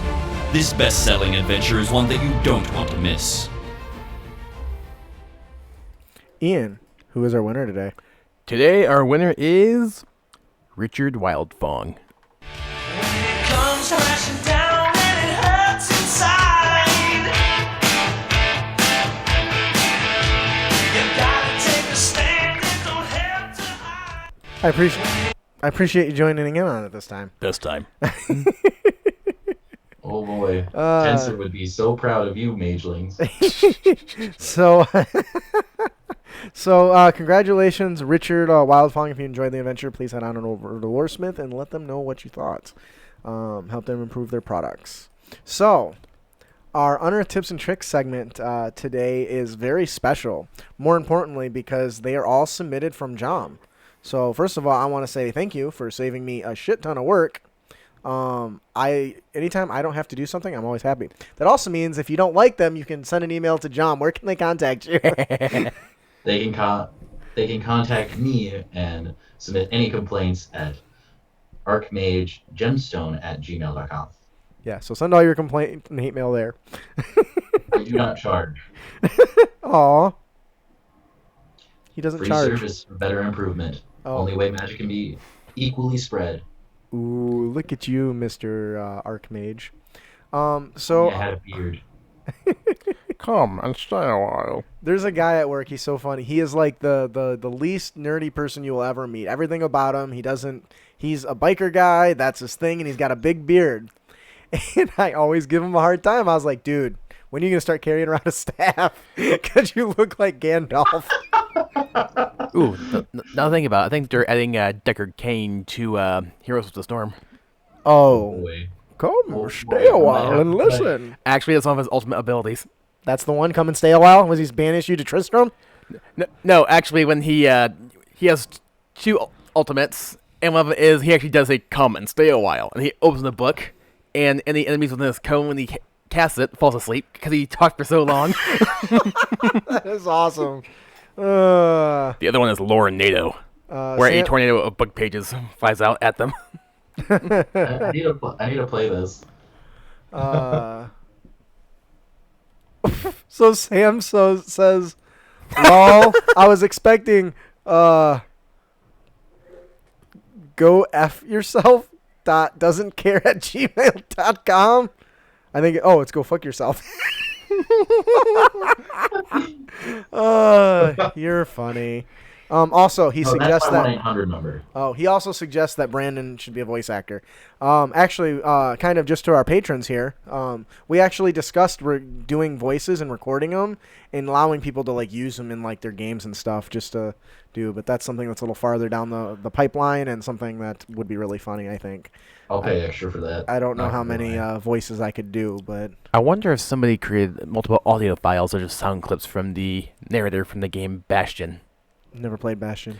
Anyway, I mean, it's like just a adventure RPG kind of thing, but the big gimmick is the narrator constantly talks and narrates every small thing you do, but doesn't. Justin unzips his pants. Justin whips out his dong. Justin is taking a leak. Like that? Our hero awakens inside in the room, and he sees how desolate the area is, remembering what happened. He opens the door and travels down the hallway as he begins his journey. To the toilet. Okay, that's awesome. You get the idea. I cannot do it justice, but it's awesome.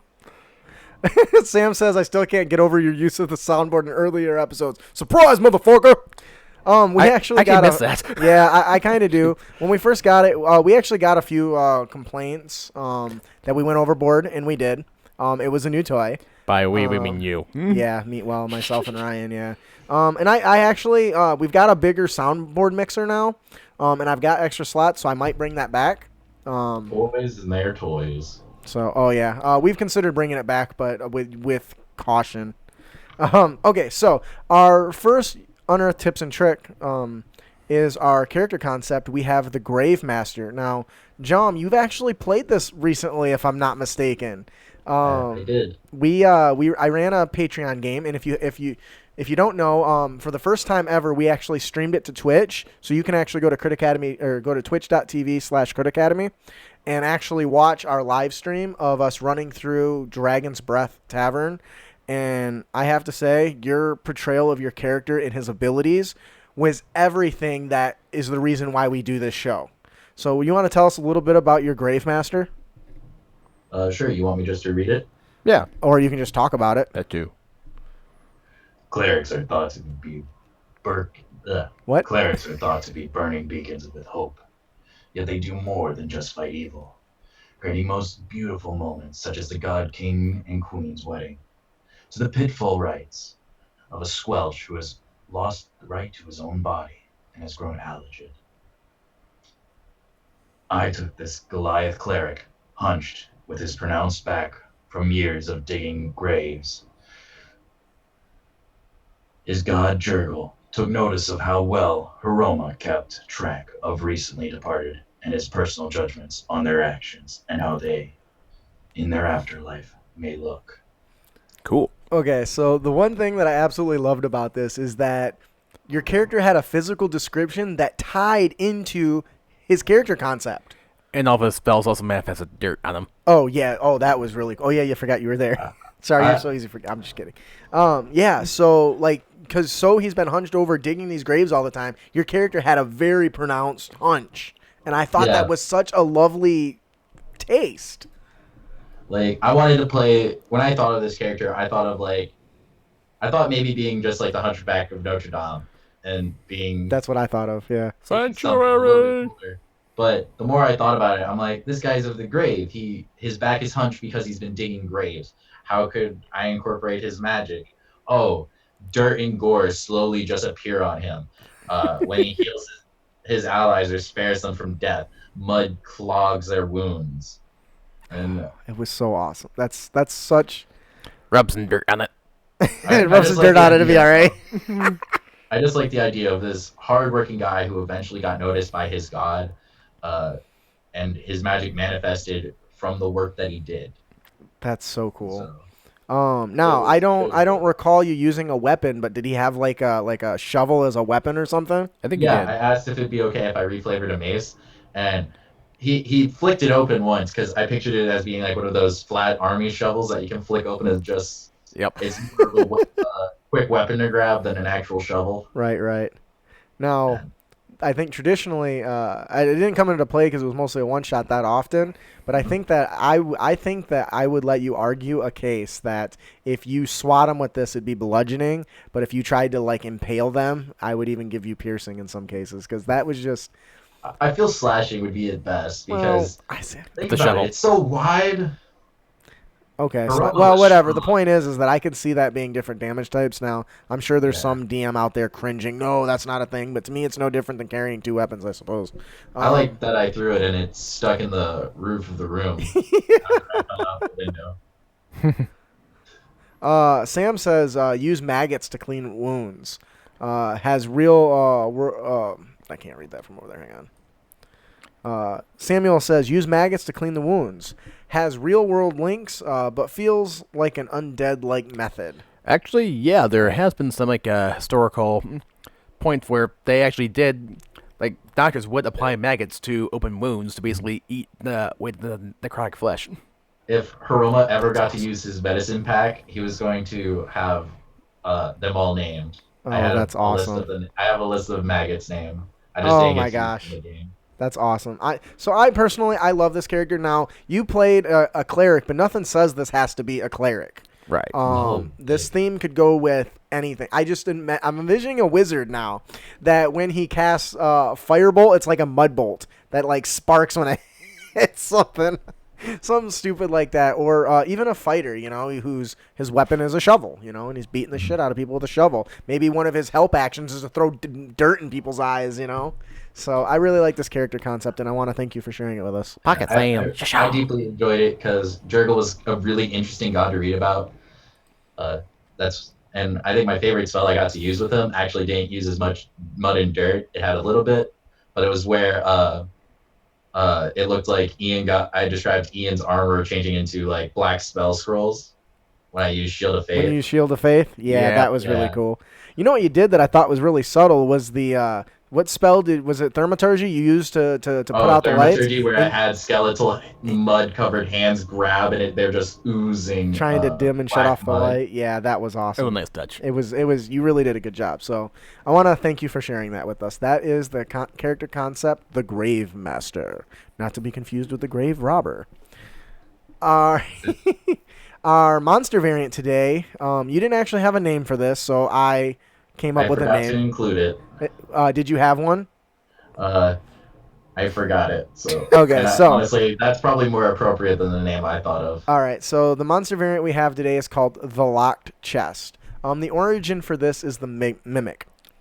An intelligent chest? Everyone I know loves large and handy chests. While reading a book called The Morning Wood, I could not stop giggling when I first read this, by the way, and it's still getting me now. It's a good book. Everyone loves large chests. Speaking of Morning Wood and large chests, just Volume 1. once again, I couldn't tell if you were just making me laugh. or Did you not. look it up on Audible? It's on there. It is on Audible. In fact, I think I tagged it on here. No, maybe later. So Everyone Loves Large Chests, Volume 1 by Nevin Eve. Ilieve? I think it's Ilieve. By Nevin Ilieve. I got the idea. Blah, blah, blah. I got the idea to bring this. Son of a. I got the idea to bring this idea to life for the smartest, largest, and most hardy chest. Meet Mr. Morningwood. He is a mimic with 3 levels into the Warlock class. With the Pact of the Blade, this intelligent creature can not only shoot spells, but also swing a well-aimed blade.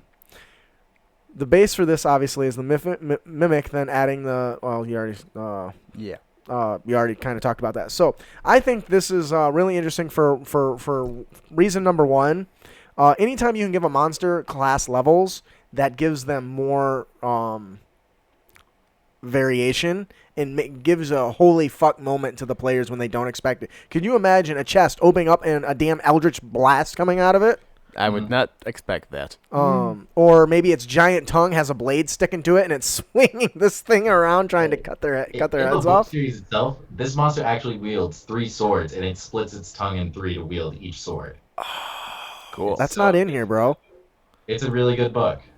That's so awesome. So it's like a tri-wielding mimic. Yeah, I highly recommend it to anyone who has Audible. That's how I first listened to it. It came up under my recommendations, and I'm like, I don't listen to perv stuff, but it's fantasy. Okay, I'll click it. Big quirky mage. Sam asked, could it be converted to be a friendly sentient player item? Oh, Of course. Mr. Morningwood is intelligent. He might eventually learn to stop eating people. Well, you just have to feed him people to keep him satisfied, right? So he knows that when he travels with you. Now, traditionally, this is pretty important. But, Mr. Morningwood, stop eating your enemies. But my stomach got the rumblies that only hands can satisfy.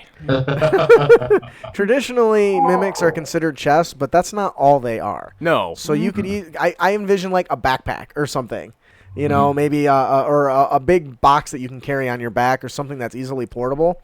And you're just chucking, the corpses of your enemies inside to feed this thing. And then you just like bend over and an eldritch blast comes out of it.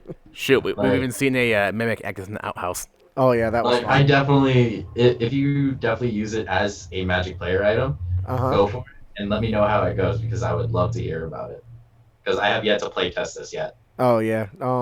So the other thing that there's other things that come with being warlock levels. Now, it doesn't necessarily mean that it is a warlock.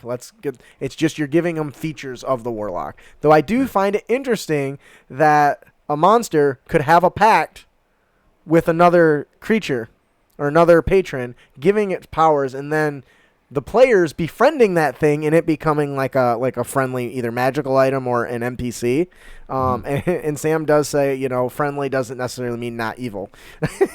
So Friendly that's interesting. to you. What are some other key warlock traits that would be interesting? Oh, 3 levels in the Pact of the Blade or Pact of the Chain. So now your pet mimic now has its own pet. Oh, God. In the book, it actually does something similar to that, and you guys should definitely read it. It's really good. I highly recommend it. Sam actually mentions giving it a bag of holding. So Or giving it properties or of get- a bag of holding. Oh, that's awesome. So when it opens its mouth, you're pulling stuff out and hoping it doesn't. Like you have to like give it a goblin arm, so it chews that, and then when it opens, it doesn't take your arm when you're pulling it out. I really think this is interesting. I think there are some dangers with something like this, and would need to be a little more play tested. But it sounds awesome. Yeah. The only reason why I thought, I only put 3 levels because I thought of making him kind of intelligent and increasing that intelligence modifier just enough, technically, to fiddle with. I know technically you get it at 4th level, but I wanted to make sure the mimic had a little bit extra intelligence, and I felt if he's a level 3 warlock, he has some more intelligence and charisma at least. Right. Sam says, just for clarification, holding a bag of holding, not a bag of devouring, though that would probably work too. Yeah. So that'll do it for our. I cannot wait to try to put a stat block together for this. So thank you for the challenge. If you want to do it, the way I was thinking of doing it myself, if I ever made a stat block for it, was using the player monster races that is out on the DMG guild that D&D character labs have been talking about. Right. Because I have heard there is a mimic race in there. Oh, see, I didn't know that. I have to check it out. Fascinating. That sounds awesome. That'll do it for our monster variant, the locked chess. I got to get some solid points for that name. Is that clever or what? I'll give you a 7 out of 10. Hey, you know what? That's better than what I got for the whip and nene. So Yeah, Anything's better than what you get for the whooping nene. I hate you all. That was bad. Listen, You all suck. listen, the song itself was bad, and then the fact you named something after it is even worse. Hey, just watch me whip and watch me nene. I'm sorry. So that'll do it for our monster variant, the locked chest. Do you want to take one of the next ones, or you just want him to do it? The last chest monster. I got it. You got it. The encounter. Yeah, just making sure. Okay, it does go into the next page. The encounter for the day is the River of Molten and Frozen Treasures. A river of sloshing golden trinkets runs underground in a long forgotten area off the Sword Coast. It slinks its way under an ornate bridge. If a player reaches to pull an item from the stream of glistening treasures, they must first make a DC 20 strength check to pull an item from the river. If it is upstream of a bridge, take 66 fire damage, even on a success. If downstream, 66 cold damage. On a success, give them a rare magic item or trinket that is made of imperial gold. In one game, a +3 longsword can turn into a coin. And yes, it may have been borrowed from Rick. Rick Roradane, right? Yes, Percy Yeah. Jackson, because it's got a pen that turns into a sword, right? Yep. I just mixed Jason's and Percy's because Jason's is a coin that turns into a spear, and Percy's is a pen that is a sword. I need to read that series again. It was so good. I never read it. It's amazing. I've got it. You should. It's awesome. Would you like to tell us more about this awesome encounter? Because it sounds freaking amazing. Sure. For this, I needed to make a really kind of early game for new players. So I started them off about level 5, level 6, and I was trying to teach these. It was supposed to be 4 guys, but it ended up being 2 guys, and I wanted to make sure that they got the full range of D&D. So I made sure I had monsters, environment, along with verbal encounters, and hoping that they could proceed the way through it. And I had a lot of trouble. And one of my favorite kind of like environment encounters that I use a little too much is what a lot of people call the miser wind. So what happens is it's a windstorm of gold and stuff, and you have to fight your way through it, and either you lose your stuff or you gain stuff. I felt that would be a little too brutal for players, and I wanted something that might be different because I might have had someone come and help them as a player. Right. So I wanted to use something different. So I put in this gold river that was a cross from 2 brass wormling dragons. I totally had pictured as you're talking about that a gold NATO. Oh my God, you didn't. A tornado of gold coins. That was a terrible, terrible series of movies. That's Sharknado. I know, but that's where you're going with this. Not really. Hey, Whatever. the miser wind could steal your stuff, so Yeah. Ain't nobody stealing my shit. So I like this because it's dangerous to the really greedy person. yeah. I mean, at any level, or most low levels, 66 is a lot of effing damage. Oh yeah. I wanted it to be challenging, and I felt 66 was enough to bring him unconscious and probably not kill him at level 5 or 6. Yeah, and then Probably. the DC 20 makes it damn near impossible for them to actually take anything from it, but still have a chance to succeed. The Yeah. wizard probably will never succeed, but What? Mage-Hand. Well, actually, Mage the Hand only Hammer's time not I've that used this in game, That someone much. has achieved it. So, really. yep, they raged and pulled it out. They were, Sam says, a greedy character is the next most common character after Murder Hobo, or Yep. player. and that is why this is going in my campaign at some point, because I have greedy murder hobos. Yeah, killing bastards. We're actually I kind of off the record here. One of the episodes I wanna do a show on Law and Order about all the different punishments that can be happening for different levels of crimes around a city when the players walk around. So when they're walking through town picking up stuff, they see a guy getting his fingers lopped off because he stole something. I think that would make for an interesting episode. Like, speaking on that note, like earlier I mentioned, in my game, I had my characters have their money stolen. Mm-hmm. The reason why their gold was stolen was they lied about getting a special approval to be in the mines Mm-hmm. while talking to some miners that were about to close up the mine after the mine shaft collapsed. Then when he called over some rougher help, a big half-orc, they then pulled out a spell scroll of fireball that they found off the wizard that they recently killed, and then they used it and detonated it. So Whoops. Yeah. So I guess you could say they gave them the shaft. Oh so- God. they definitely gave them. I give you credits for that. Was a good pun. I like that. So that'll do it for our encounter of the podcast, the River of Molten and Frozen Treasures. Johm, did you want to talk about our magic item, the Moradin's magic item, Moradin's bracers? Sure. These bracers found deep inside a dwarven vault are made of the purest mithril, dotted with rubies that hold the fires of Gauntlgrim inside. And between these symbols of Moradin, which is his hammer and anvil, is a diamond that glitters like no other. These bracers require attunement.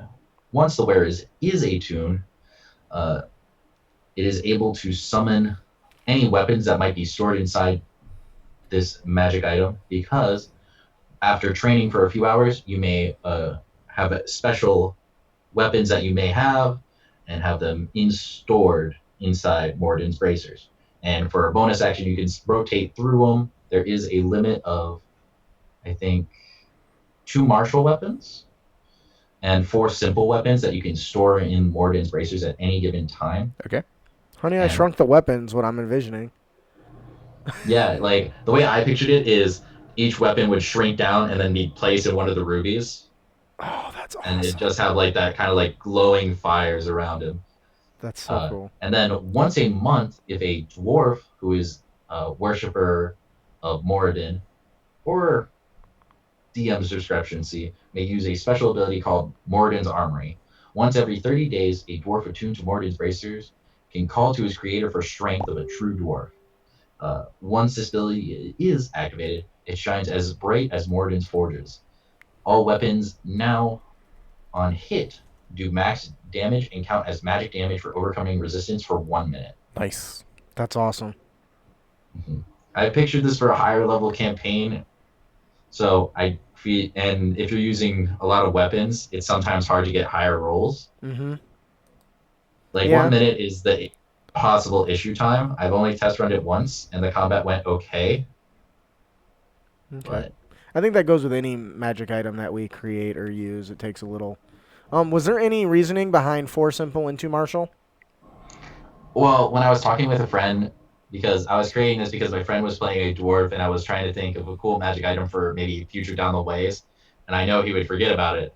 So I was having him help me build this magic item, and he's like, I feel having unlimited weapons was too broken, and Yeah. you should change how he can switch them out for. He can use all the weapons at once for Moradin's Mm-hmm. Moradin's Armory, because that was Unlimited the blade original works. process. Right, right. Threw all of the weapons inside there Mhm. at their opponent. And he's like, you should probably just change it that they do max damage and that they only have a certain number. And he recommended a couple different ones, and we talked about what kind of weapons you might all need. And we felt you could cover the widest range with only 6 weapons, and we determined 2 martials and 4 simple covered everything. Okay. Sam actually asked a question about, is this like what rating level would you put something like this? Legendary, rare? Do you have When I any rating pictured like it, that? When I pictured it, there's only maybe very few if there's more than one. So I definitely put it up on the legendary. It was something for higher levels at the time. Yeah, I agree with that. And Sam actually makes a good point, and I actually think this is an awesome idea. Would this make an interesting episode? And I think it would, because Oh, yeah. it is pricing items is something that's not covered too extensively. Well, and- it is, but they give you so much latitude about it. It's like, why did they Yeah, even... so we can even go through Yeah. and give our opinions on it, because I do. It's something like a item of expert. It can cost anywhere between 50 and 200,000 gold. If you're giving me that wide of a range, then Why bother? imagine kind of the myth that 5th edition they don't give you solid price points for different Yeah. items, unlike they in past edition. I mean, I get the fact that they're trying to keep things loose and open, And they're trying to focus away from the magic items too, which is kind of part of it. Yeah. But even so, Yeah, I think that would make an excellent topic, and I would love to talk about that on a full episode. We could probably make that a request for later. That's awesome. So thank you for that When you idea. do that Sam. episode, I think someone has a chart somewhere on it. Yeah, Xanathar's guy has a small chart on it for sure. Well, no, like a little tiny. not made by Sword Coast. They've done as many magic items, and they're still working on them. Oh, okay. I'll have to and check that out getting then. the exact prices and stuff. Okay. So that'll do it for our magic item, Moradin's bracers. Our dungeon master tip: master your craft. We're storytellers, we're myth weavers, I am not a vagabond. You know the original definition of vagabond? I Do tell. assumed a guy that's been like homeless or whatever. Isn't that what a vagabond is? Like a homeless He street is a urchin? wandering storyteller. He pays I did for not his know that. room and board. It is the original bard, basically. Wow. You pay for your food and drink by telling a very epic tale. That is baller. Now this is the story all about how my life got Oh my twisted God. upside down. Okay. Where was I at? So no matter how long we do it, there is always more room to learn. Sometimes we skip the base learning of how to tell a story, which that's me. I never learned how to tell a story. We learn the rules of world building and all the stuff in the DMG, but we often don't learn just the basics of basic principles of storytelling, beats, scenes, and stories in whole. And in fact, you reference a book called Story, right? It's story, substance, structure, style, and principles of screenwriting. Which actually you can get on audibletrial.com/critacademy for free. By Robert McKay. Yep, I made sure all the books I recommend were at least Audible based because You are baller, dude. they're cheaper, and a lot of the books I'm liking right now are audiobooks. Yeah. Nice. So yeah, this is actually something. I'm glad you actually asked about this because once again, I've never learned to be a storyteller. I've just read and then regurgitated, and that's still what I do. So I couldn't tell you some of the basic principles. Could you give us some examples of some techniques maybe that will help as a storyteller? I can. I am definitely no expert. That's why I recommend this, and I have listened to this book actually now. I think I'm almost about to start my 5th time re-listening to it. Oh, then you should have lots of advice or pro Well, tips. I'm not great because I don't get to practice actually writing this stuff down. But when you break down a story down to the base beat or scene, there's always has to be a transition. So from positive to negative, or negative to positive, or positive, partial negative to complete negative. This sounds like an awful lot of math. Now you're starting to sound like work. I don't know how I feel about that.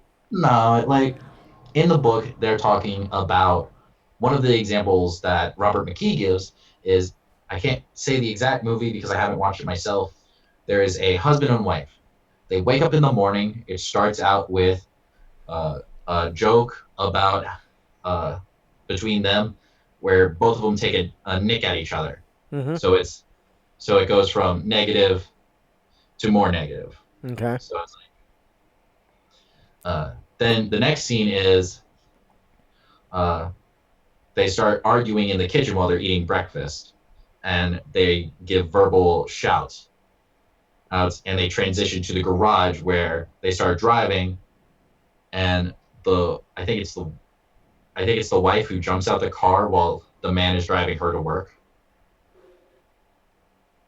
Okay. I'm waiting for a positive. Wait, unless he was trying to get rid of her. And then after that, she then goes and figures out, I was not happy in this relationship, and she moves on with her life. Mm-hmm. And she slowly becomes happy. Like, I don't think I got that quite right, because I was going to say, how does that translate into being a better storyteller? Because when you break it down to the actual beats and stuff, it's always progression, building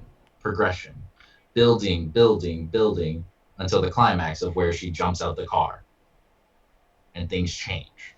Okay. So basically your story needs a beginning, middle, and end. Yep. Okay, because I know that part. Yeah.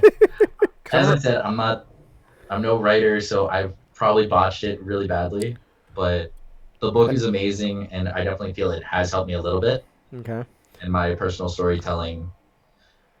Sam says, Justin, read the book. Luckily, our buddy Camden can edit some of this together. So I'm going to tell you some techniques that I use for storytelling. And I'm hoping if that'll spring some specific examples for you guys. When I'm trying to tell a story, I find that I outline my stuff. I don't write everything out. I don't know. Do you guys write out an entire list of things you're going to say, or you want to that you want to present to the crew or your team or your players? Because I know that's a common technique, but I don't do that. What I do is say, okay, here's the goal. Here's the beginning. Okay, they're going to start in the city. The end is they're going to fight or deal with this Medusa. Okay, so how do they get to the Medusa? Okay, I'm going to tell a story of how they started here, how they met the Medusa, and how they conquered the Medusa. Everything else comes to the five senses. I make almost everything I do up. And every time I describe a scene, when you walk into the cave and you can hear the dripping of water. Sense number one, right? You're hearing. You look and you can see maybe 15 feet out in front of you. It's dark. Sense number two, what you can see. And then the smell of, what is that, mildew or mold kind of assaults your nostrils. 3. Once I hit 2 or 3, that's all I really go for. But I try to make sure every scene has at least 3 senses included in that description. That's how I tell a story, because those are the things they're gonna remember and latch onto, at least in my opinion. Like, for me, what I like to do for when I'm preparing, what I find what works best for me is writing a Venn diagram of what possibly could happen, and then knowing that there are other possibilities I don't count on, and then reacting to the best of that. And then having note cards prepared with each individual character. For a city, having note cards for magic items if I have to give them out. Like, I don't like reading from my script, but if I write down a speech, I can at least paraphrase it, and it doesn't sound too script-like when I go eventually get there, because I know the gist of what the speech is going to be. That helps. It really does. So Sam actually says, I write blah blah blah. Sam actually says, I write dialogue sometimes. I don't write descriptions.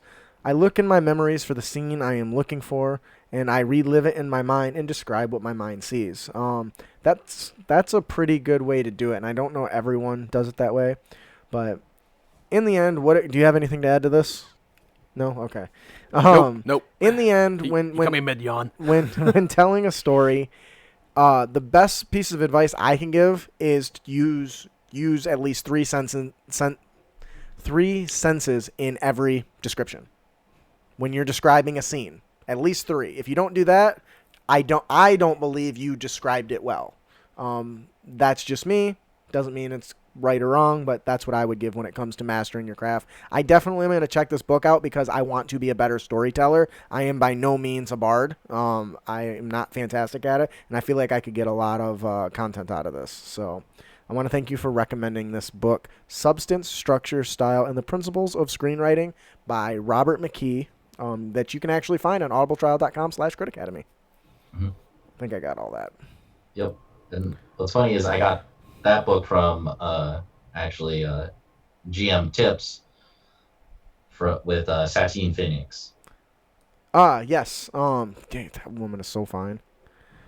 Camden actually says he's really into the Venn diagram tip. He's going to use that. I love Venn diagrams. Just remember, if you do that, there is a bunch of ways they can go. So don't try to stick too linear with it. So do the best you can, and then remember to fly by the seat of your pants when it goes too far off. Yes, I will post that into Discord right now for you. Don't forget the story. Sorry. The way the title was, it had that dot. Oh, yeah, so I did. I don't know how that happened. Let me fix that. Well, that's how I did it, because I typed it up that way. That's weird. Because it had the dot in the actual title, so I did it that way. Okay. Yeah, there. So I linked the title and stuff into the Discord, so you've got that. It is also in the show notes. So that'll do it for our Dungeon Master tip. Master your craft with Robert McKee. Our player tip of the podcast is don't be a dick. Way to be on the ball, bro. Delay. I don't know if it is. We're gonna try again because this is pretty live. Our player tip of the podcast is don't be a dick. Oh, I wasn't ready. Sorry. That's okay. Go ahead and say don't be a dick, and Camden will take care of it. Don't be a dick. Okay, that'll have to work. See, Camden gets it. Don't be a dick, except he spelt dick wrong. So, that's awesome. If you spell it with Sam two says T's, just show like notes. dick. Who needs them? That's funny. He says he can work with that. My wife has told me that a couple times.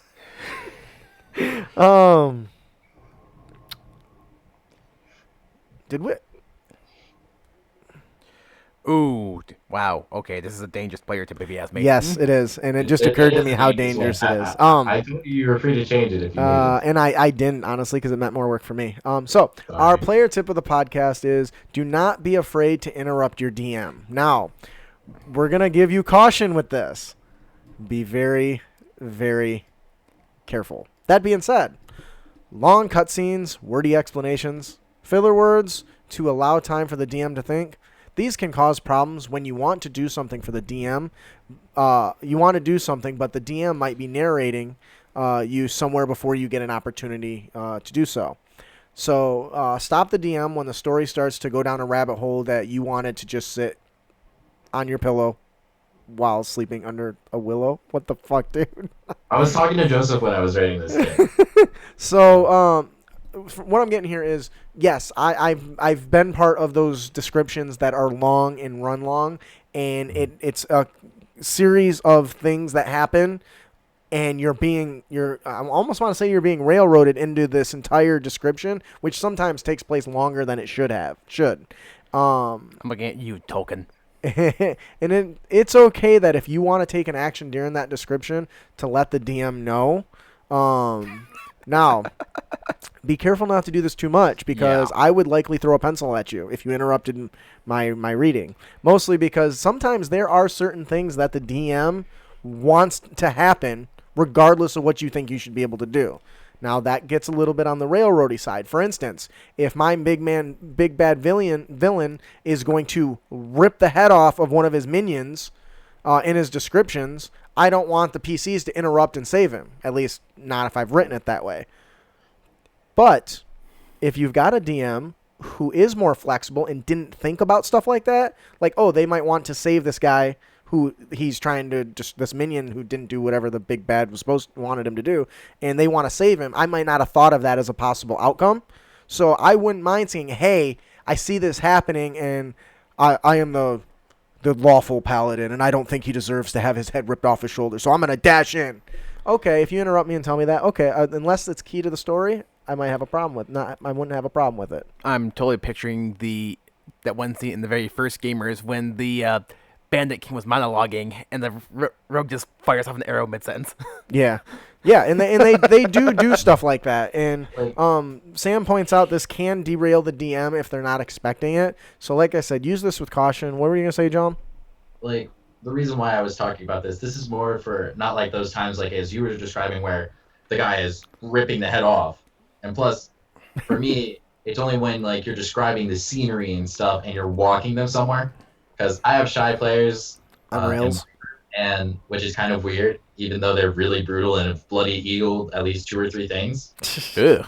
That's Yeah, it's disturbing, but they're shy, and then they do that. But anyways, I've given them long descriptions, and they forgot to interrupt me, and then I accidentally have wrote them into a hole, and they feel bad or they get a little upset sometimes, or they're like, "Hey, can I just change something real quick?" Mm-hmm. So that's the reason why I thought about it, and that kind of actually came up in my recent game, and that's why I added that for the dungeon. For the player tip. Yeah, Camden actually says, I like that it challenges the players to really RP their characters, because in a lot of times, and I don't do this as much as some other DMs unless I'm running a module. And you guys experienced that like the other week, like a week or so ago when I was running the Dragon's Breath Tavern, and I was trying to read something, and I don't know who it was. I was like, dude, just let me finish, because that's not that's not something I wrote, so I feel like I have less control over what I can freely do. But if a character really would react to something in my description and I just keep going, I would want them to say, hey, my character wants to do something about this. I would say, can it wait until I'm done with my description, or does it have to happen right now?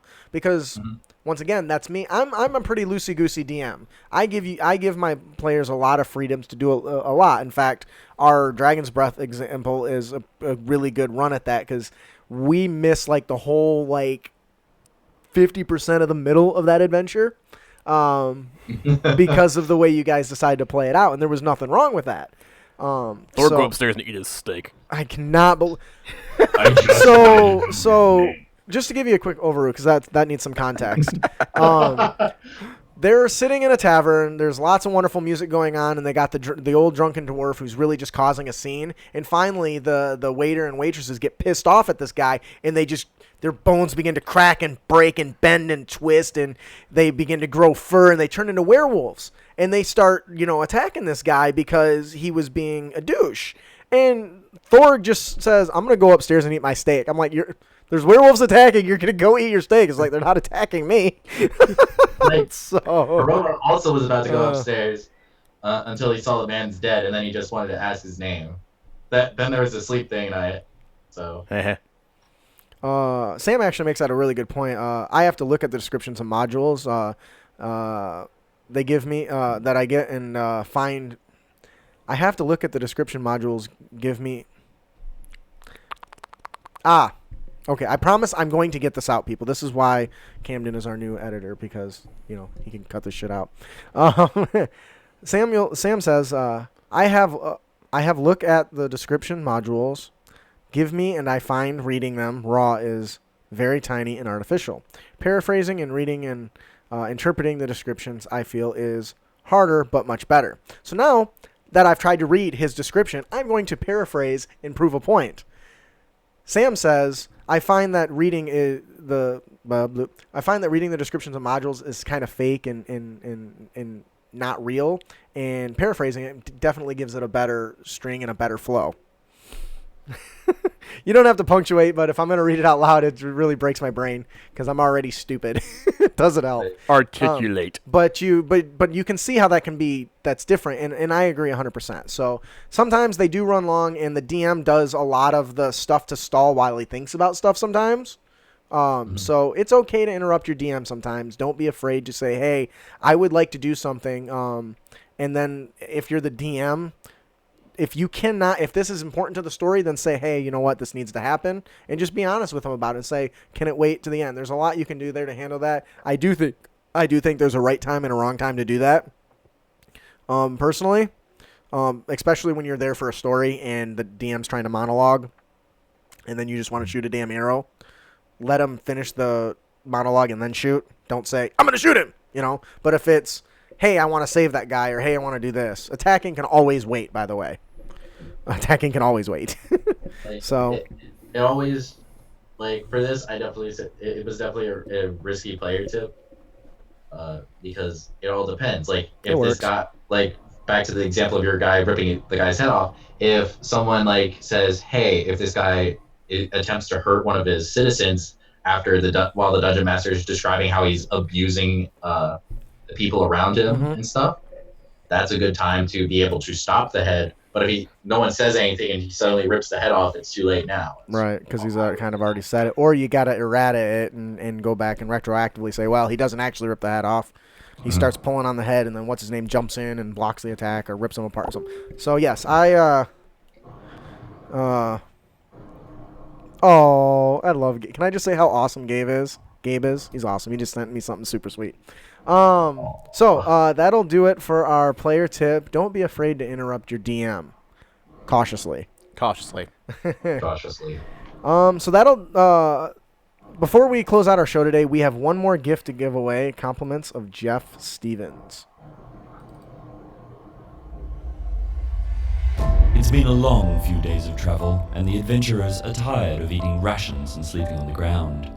The road opens to a small town with an inviting tavern. The smells of grilling meat and ale fill their nostrils, and the sound of laughter and music float out the tavern's door. Unlucky for the adventurers, they've stumbled upon Dragon's Breath Tavern.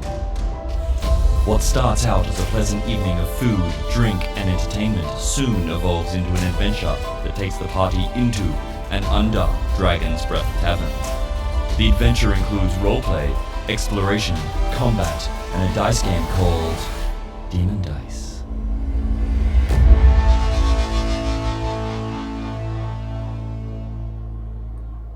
Johm, who's our winner today? Our winner today is xspadex@gmail.com. Will you say that again without saying the @gmail.com? That's not supposed to be in there. I'm going to fix that. Oh. I don't want people randomly getting emails from people. Go ahead. xspadex. Comes crashing down and it hurts inside. You gotta take a stand and don't have to hide. So the question is, was he spayed or was he spayed Spaded. in the past? You're all very disturbing. It's My cats are spaded. I Wait, don't is that know. what you're talking about, right? Like getting Yeah. privates removed? Yeah. Congratulations, congratulations to X Spaded X. We hope you enjoy the adventure. Please head on over and let Jeff Stevens know what you thought about it. Leave him a review, and reviews really help content creators. If you don't know, that's the best way for them to improve their products and get the word out of their product. If you want an example of how it starts and how it could end, you can head on over to twitch.tv/CritAcademy and watch our first live stream of our Patreon run. So a few hiccups with the video because I'm still learning the program, but other than that, was very fun. So that does it for our show. Please join us on our next episode where we hear feedback from you, our heroes. We will be discussing 3D printing of miniatures and 3D printing. And I assume it's more than miniatures. We will be discussing 3D printing with our buddy RJade from Game Master Stash. Good stuff. His show notes are titled RJade Returns. He's a funny guy. If you have any feedback on our tips and tricks or topics you'd like us to discuss, please send them to us. Please send them to us. How can they do that, Ian? Why, they got a lot of options. They can email us at critacademy@gmail.com. They can send us a message over Facebook, Twitter, or if they're one of our patrons, over Patreon. Yes. At Crit Academy. Yep. So we hope you've enjoyed your experience here at Crit Academy. If you did, you can help others find our show by leaving a hopefully If you did, you can help others find our show by leaving a hopefully 5-star review on iTunes or your platform of choice. Or you can just send us an email or a message telling us how much you enjoy the show. And also, be sure to give us a like and a share. Ooh, yes. We do not pay for advertising because we be broke these days. And all of our money goes back into the show. See, we got a new mic over here, and Brandon's ass isn't even here to use it. So you know what? On him. How dare he? Although I can't guest host today. Yeah, you were late. But In my defense, like I said, I slept through my alarm clock. there is never a defense. Or did I not go off? I don't know which. Anyways, whatever. Yeah, so share our show. That's a good way to show your friends how much you like the show. Every time we release an episode, you can find the link right on our page. Just hit share on your Facebook and on your Twitter, and really help get our name out there and let everyone know you enjoy the show that way. It's the best kind of advertising. Word of mouth. Cannot tell you. Make sure to subscribe to our show at critacademy.com so we can help you on your future adventures, as well as have a chance to win cool prizes each and every week. And you will also find links to our fellowship members there. Yes. Our Crit Nation is our Fellowship of the Web Ring, where we have a page dedicated to content creators that are very like-minded. Most of them are RPG related. We got several podcasts. We have Inner Party Conflict. Those, Gabe and Jeff do an awesome job. They answer your questions and discuss them on the air, and creates quite a good listening experience. You have D&D Character Lab. They are awesome. They create insanely fleshed out characters and then argue their validity in game against each other in kind of like a one-on-one cage match, which is pretty cool, and I enjoy that. And you can get really great character ideas from them. Also, you'll find links to all of our sponsors there. Check out their other products. The stuff we give away is gold, but they've got several freebies that you can get, as well as really good paid products. I know Loresmith just gave away like a 25 piece tile set maps, or like 50 maps or something like that. It's insane. So definitely check them out. Also, Oricon's Lair just got a revamp. I'm proud of him. He just went to another convention and tested his game he's been developing over the last couple of years called Gateway. It's awesome. I cannot wait to have him on the show and talk more about it. But check out all of our fellowship members there, including our I'm trying to think of, I don't think I missed any. Oh, and Game Master Stash. Little pro tip. they are going. I made a deal with them for our adventure, and they're going to be writing our NPC. So I'm super stoked about that. Because if you haven't been to Game Master Stash's Facebook page, oh man, those guys, amazing writers. They are amazing. So go ahead. I love the brewer one of a dwarf. He was a lazy dwarf that wanted to be a brewer, and eventually his master kicked him out after like so many decades of trying to get him to brew, and so he spent like the rest of his life trying to find a temple of a long since almost dead brewery god. The god then refines his soul and puts it inside a jug and takes to Morden, and Morden gives him one of the last remaining rock bodies of the original dwarves, and so now he's a forever living dwarf, and all he wants to do is just make his brew better. That's awesome. awesome. That's all that came through the filtration was of being. I'm curious. Have you ever read the book The Drawing of the Dark? No, I have not. Look it up. It's awesome. I will do that. Sam actually asked, he hasn't been keeping up much. How are we doing on the Google Doc collab with UTT publishing content? It's going. There's not a lot. I haven't got as much feedback. So if you're a patron, we're working on 2 projects right now. One, we are building an adventure. An underwater themed adventure, as well as our Unearthed Tips and Tricks is getting published, and I've got a writer working on that. But I've included all Patreons, or all of our patrons are allowed to go to the doc and edit and share their comments. I don't think they can edit, but they can add like comment sections and highlights and ideas to help us improve it, since you're the target audience. So if you get a chance and you're a patron, go. There's a separate patron tab that has a link to it where you can highlight some text and hit comment and kind of get your own thoughts in there. Since you're going to be the primary target, you can get in on that before we get it finished. So we would love for you guys to take a look at it. That is also true for the adventure I'm writing. So any ideas that you think would enhance it. In fact, I just got a book from Gabe earlier. It started off how much he loves it, and he knows it's not finished, but he sent me a book about how much he did like and what he thinks could be enhanced. So, all right, it's getting late and I'm tired. So Yep. I think that'll do it for our show today. I am your host, Justin. I'm your co-host, Ian. And I'm your guest, Johm Gemstone. Oh, that's me, or? I was actually trying to think if there was anything else I wanted to that I missed about you. Before we sign off, do you want to give yourself another plug? Come check out my podcast, Teachings of an Archmage. We upload once a month right now. Just due to time restraints, I hope to increase that here shortly. If not, it will increase eventually. And I hope I do you guys well with some lore that you do not know.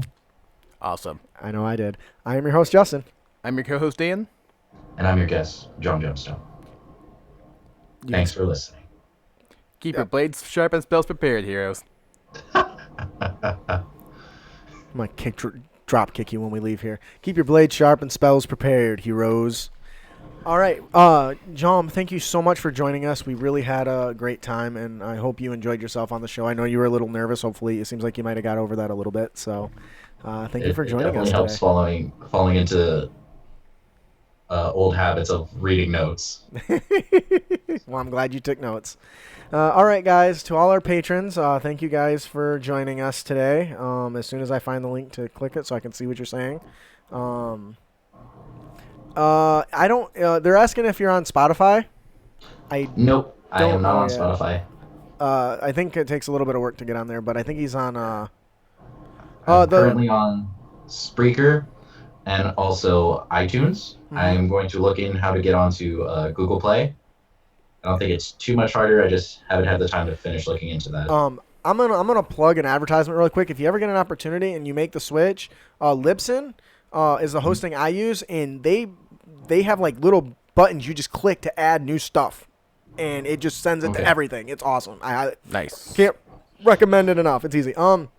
Sam, you asked about You can find the active links in our Discord.